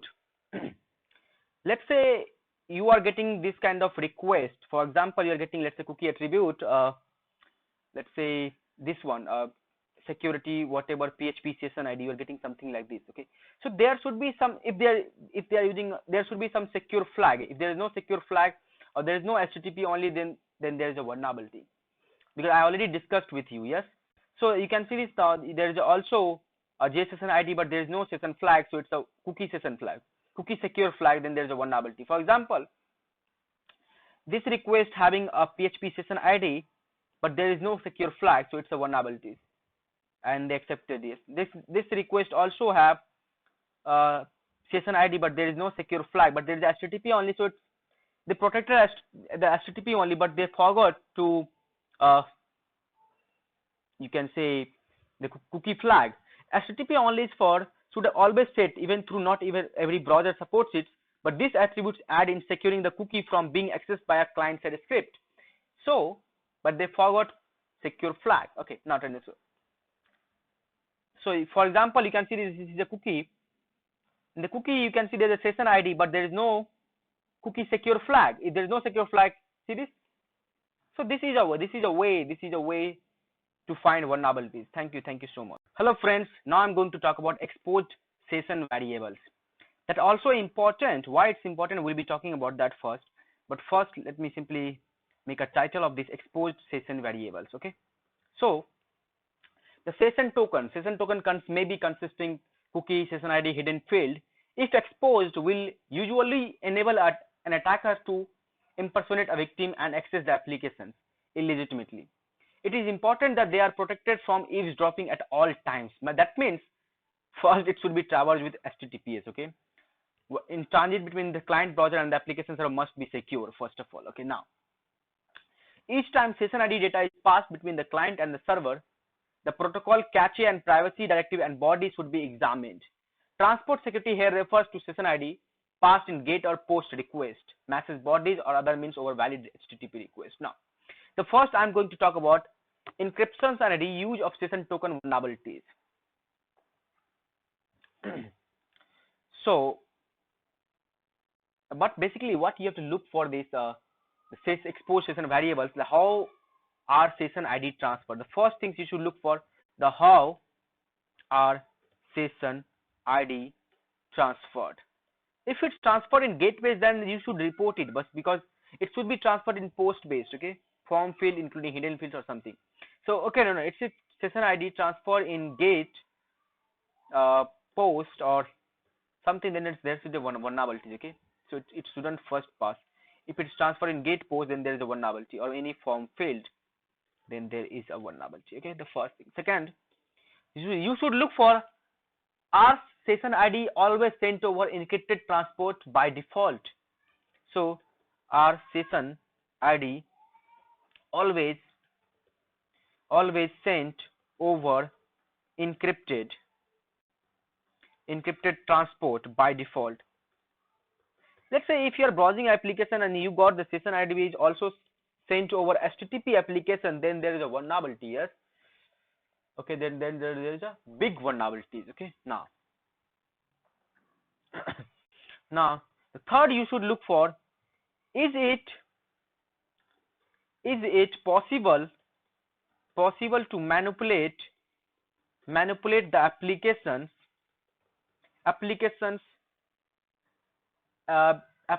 to send session ID unencrypted.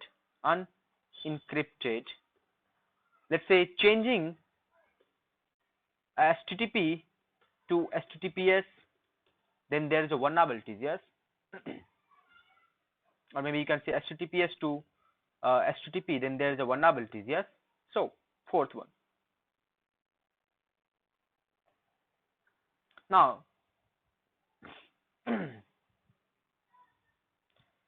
are GET requests incorporating the session ID used, then there is a vulnerability, yes. Incorporating the session ID used, then there is a vulnerability. Now the fifth test cases will be, if post is used, can it be interchanged with GET? If it yes, then there is a vulnerability. For example, the session ID is traversed with the post, and if you simply right click change request method to GET, it also serves the same output, then there is a vulnerability. Then there is a big vulnerability. Okay, now I'll be talking about what you have to look for this. Okay, so let's say in the GET post vulnerabilities, GET request will not be used as the session ID may be exposed in proxy or firewall logs. First of all, that's why it's important. Okay, now if it's used in let's say post, there shouldn't be session ID, yes. Let's say all server side code receive data from post request should be tested to ensure it does not accept the data if sent as GET. Yeah, that is my fifth line. Okay, now the testing for transport vulnerabilities will be first. Okay, this one, how are session ID transferred, GET, post, form, feed, are session ID always sent over encrypted transport by default or not? So you have to look for this. So these are the vulnerabilities. Okay, there is nothing to show you, just you to look how session ID is transferred, how it's created. Okay, that's it. I hope it's clear to you. If not, then let me know in the WhatsApp group chat. Hello friends, welcome back. So now I'm going to talk about logout functionality. That's an important thing. We should know logout functionality. For example, so we'll be talking about logout functionality now. It's very easy. You can also report this vulnerability as a session not expired after logout. Okay, after logout. So basically one of the applications, so the session termination is an important part of the session life cycle. So when you just click on the logout, session should be expired from server side as well as client side. Okay, if it's not expiring, then there is a vulnerability. So how to look for these are the vulnerabilities? Let me tell you few test cases. First of all, then we'll try. Okay, let's say this one was one application. So simply log into any applications, capture any request, send this to burp intruder, log out from the applications.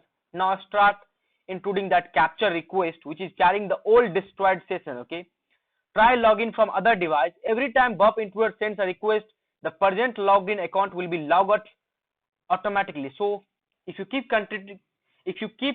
continue intruding, that users will never be able to log in on to his own ID. So that's a vulnerability. You can say the preventing users from login. Okay, that's the biggest vulnerability, you can say one of the biggest vulnerability, but few applications will not give you bounty. But let's try this. Okay, so okay, I'll try this on, let's say, where in the real world I have an application, let's say Geek for Gigs.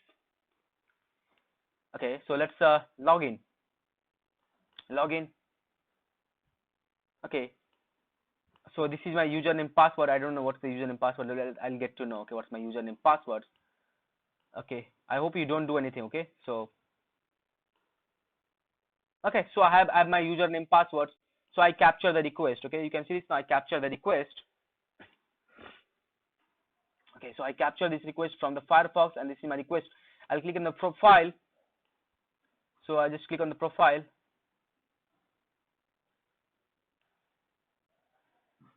So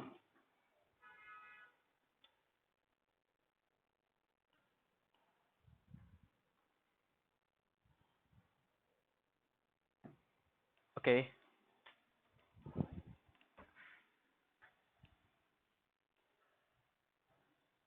so I just captured my request. Now in the profile, let's say a basics information. I'm going to capture that request, and I'm going to fuzz that request. So let's say intercept is on now. Okay, let's click on the edit. Okay, okay. Now I'll make off now, because right now I don't need anything. So this is the edit profile request. Now I'm going to simply what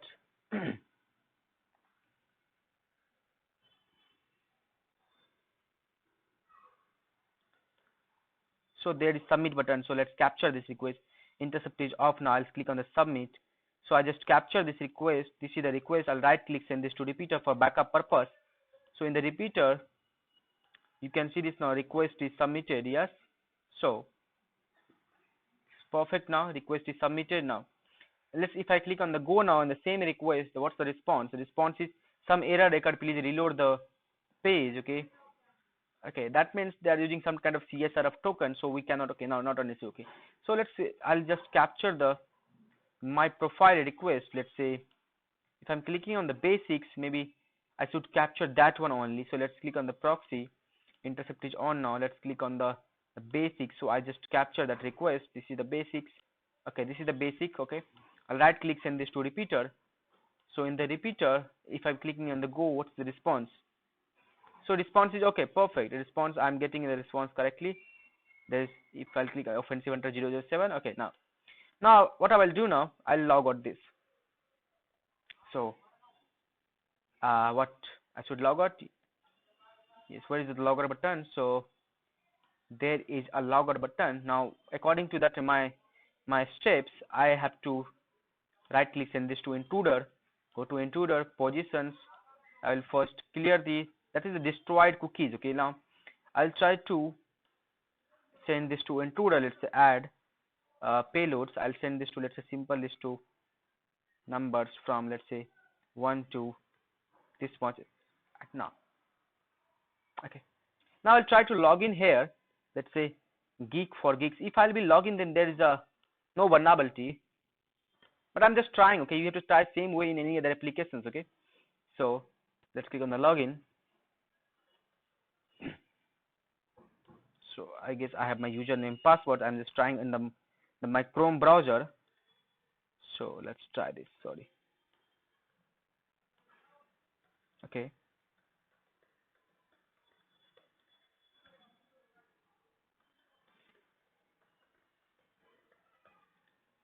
so you can see I logged in successfully, but there is no vulnerability. So let's log out again. Now what I'll do now after log out? Okay, am I able to fetch some content of the same through that cookie? They're loading something, but I don't know. It's says a show response in browser. Let's try the show response in browser. Sorry, let's try some the show response in browser. So you can see this now. You are not logged out, but the profile they are sending is same one. Okay, so okay. You can try same way, let's say on the boot.com. Let's try on the boot.com. Okay, let's try to understand the test cases now. Okay, so this one was one test case. Second test case was log into the websites, let's say any applications, capture any request, for example, profile edit page using Bubsuit, log out from the website, replay the request, and if you will get 200 okay, then there is a vulnerability. Okay, so you can try this. Now, second test cases will be log into your any applications, capture any request, for example, account setting, log out from the website, replay the request, and if you get the 200 okay response, then there is a vulnerability. So this is the vulnerability. This is called logout functionality vulnerability. I hope it's clear to you. Thank you. Thank you so much. Hello friends, welcome back. So now I'm going to talk about session timeout vulnerabilities. Okay, session timeout. Yeah, session timeout. Let's talk about session timeout now. So how to test session timeout? Let me tell you, it's just a step. I'm just giving you the steps. Okay, first log in into any application. Okay, first step. Second step, perform any application, perform any actions. Okay, perform any action that requires previous authentications. Okay, you can say previous authentication, let's say profile update or something. Okay, and sorry, I was talking about the logout timeout. Logout we have already seen. Okay, so now log into any applications first of all. Now second, get a cup of coffee. Okay, coffee or lunch or go home for the evening. Okay, spend some night with someone else. Okay, so basically that is a time interval greater than the inactivity interval. Okay, so I'm going to talk about inactivity timeout right now. Okay, so third, when you return, try to perform an activity.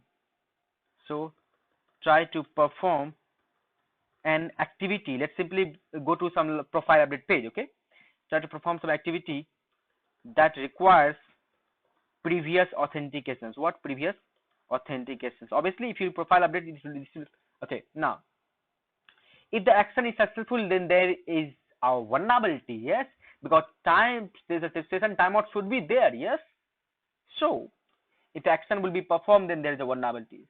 Okay, that's it. That's called. You can say it or inactivity timeout. You can also say inactivity timeout vulnerability. There should be this. Okay. That's it. I'll talk about the next vulnerability. It's called password reset token not expire or something like this. Okay, I'll talk about that. Thank you. Hello friends. Now I'm going to talk about session management vulnerability on password reset or on etc. Okay. For example, just see this now. The steps will be very simple. Let me talk about the steps. The first step, there are many ways. First, I'll talk about the first ways. That is, first one is simply go to the forgot password. Then you can give email ID, and maybe you will receive one email. Okay, then kindly reset your password. Okay, password. Now second, login with new password. Third, logout. There are the steps. Fourth, use same link again to reset password. Okay, if you will be able to reset password again, then there is a vulnerability. Yes, then there is a vulnerability. Okay, so that's it. Okay, so let's start on the live website. So I have a live website, let's say fitbit.com. okay, so let's try fitbit.com. I just within few minutes ago I just tested to show you the demonstrations. So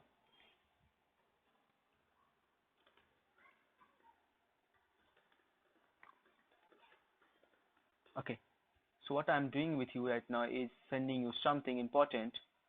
Okay, so copy link address.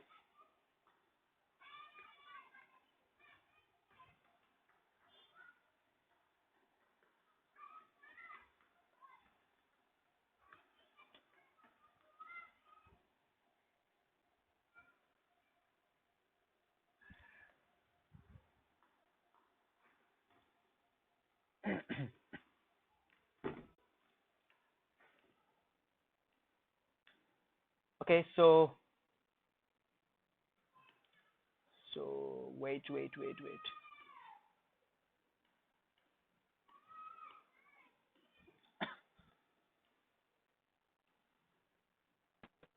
So I had this link to reset password. Okay, I had this link to reset password. Now I had this link to reset password, so I changed my password twice. Now what I have done basically, you can see, now I'm resetting again one more time. Okay, so let's simply open this password forward password series, directly requesting. Now this time using, let's say, ABCD123 okay, ABCD123 okay. Let's try set password. So you can see it's now I successfully reset the password. Yes, now I'll be login. Let's say I'm trying to log in with my new password, ABCD123 I guess.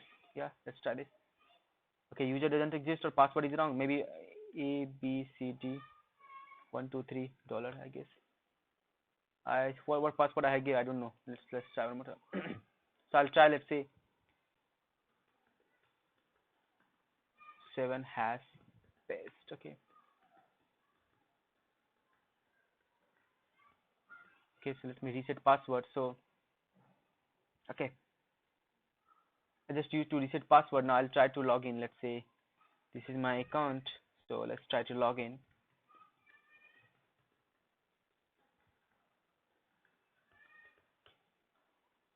Okay, so the problem is my password not resetted. That means it's a secure one. Okay, so let's try on this Geek for Geeks. So I'll use my email ID to get a link, at least get a link to reset password link. Okay, so cross link. I hate this, man. I hate this. So let's try this now. What the? Okay. Let's click on the next. Oh.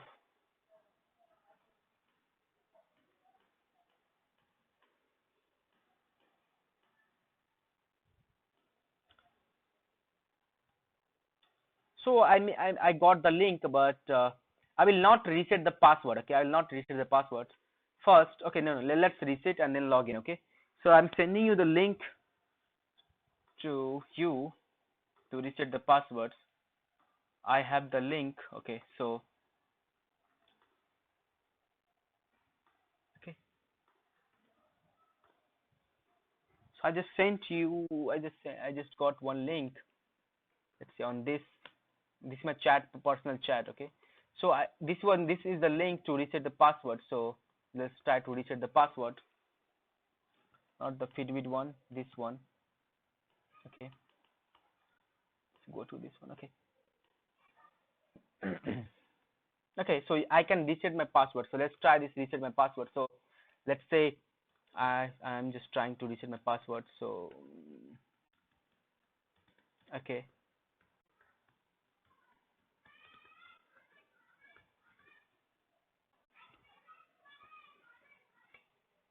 Okay, fine. Now I log in. Let's say log in with my new password. Okay. So I just logged in with my new password. Yeah, successfully login. Now what I will do, I'll log out myself first of all. Let's say log out. And I'll again use that link to reset my passwords. If I'll be reset the password, then there is a vulnerability. Yes. So let's go to. Okay, so it seems that you have already reset your password. So that means it's not vulnerable. Yes. So this is one case. This is one case, and the second case will be. So second case will be just click on the forward password link. Don't use the link. After some time, repeat the step one. This time use the password and okay. Okay, so what I will do now, I'll again go to, let's say, so I'm just going to show you in a different way to do this. Let's say I'm going to this Geek for Geeks, again for forward password. I have this one. Let's say I'm not robot, so reset password. So I guess I'll get my. So this time what I'm doing now, first forward password. Okay. Second, it will send you one link. It will send you one link. Don't use that link now. Okay. Don't use.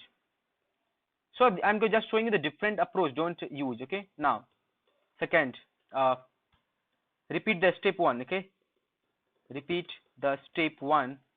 You will get a second link. Yes, now use second link to reset. Okay, now third, log in with new password. Fourth, log out. Fifth, now use first link to reset password. If you are able to reset password, then there is a vulnerability. So you try this. There's nothing to teach you. Okay, I think you all are grown up now because of the offensive approach to hunt bugs. So you can try. I'm just giving you the steps. Okay, that's it. This one will be the first step now. The third way, let me give you the third way of this. Okay, so the third way will be this one. Okay, let's say third way, forgot password. Okay, click on the forgot password.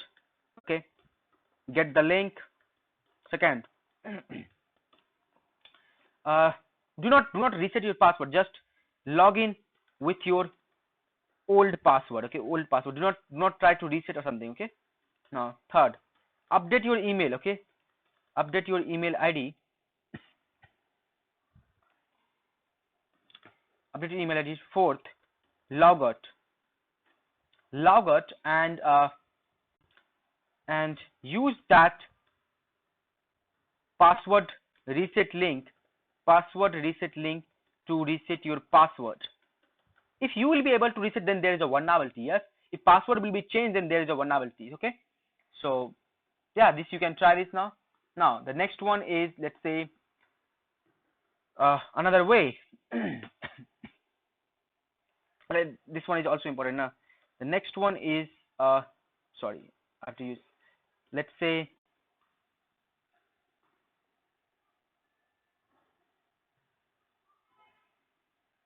next one is, I'm just giving the steps. Okay, you have to try. Okay, this one is very important. You may get a bounty, high bounty.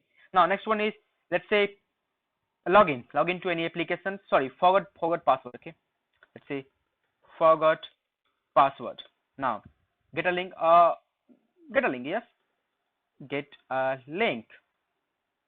Nothing. Okay, do not do anything. Just do one thing. Login. Second, change your email ID.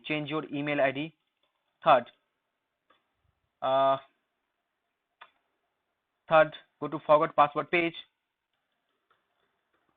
I'm just thinking the different approach. Then fourth, use old email to reset password. Fifth, if you will be able to reset, then there is a vulnerability. Yes, so I just give you the different approach. Thank you. I hope it's clear to you. Thank you so much. Yeah, okay, see you then. See you in the next video. Thank you so much.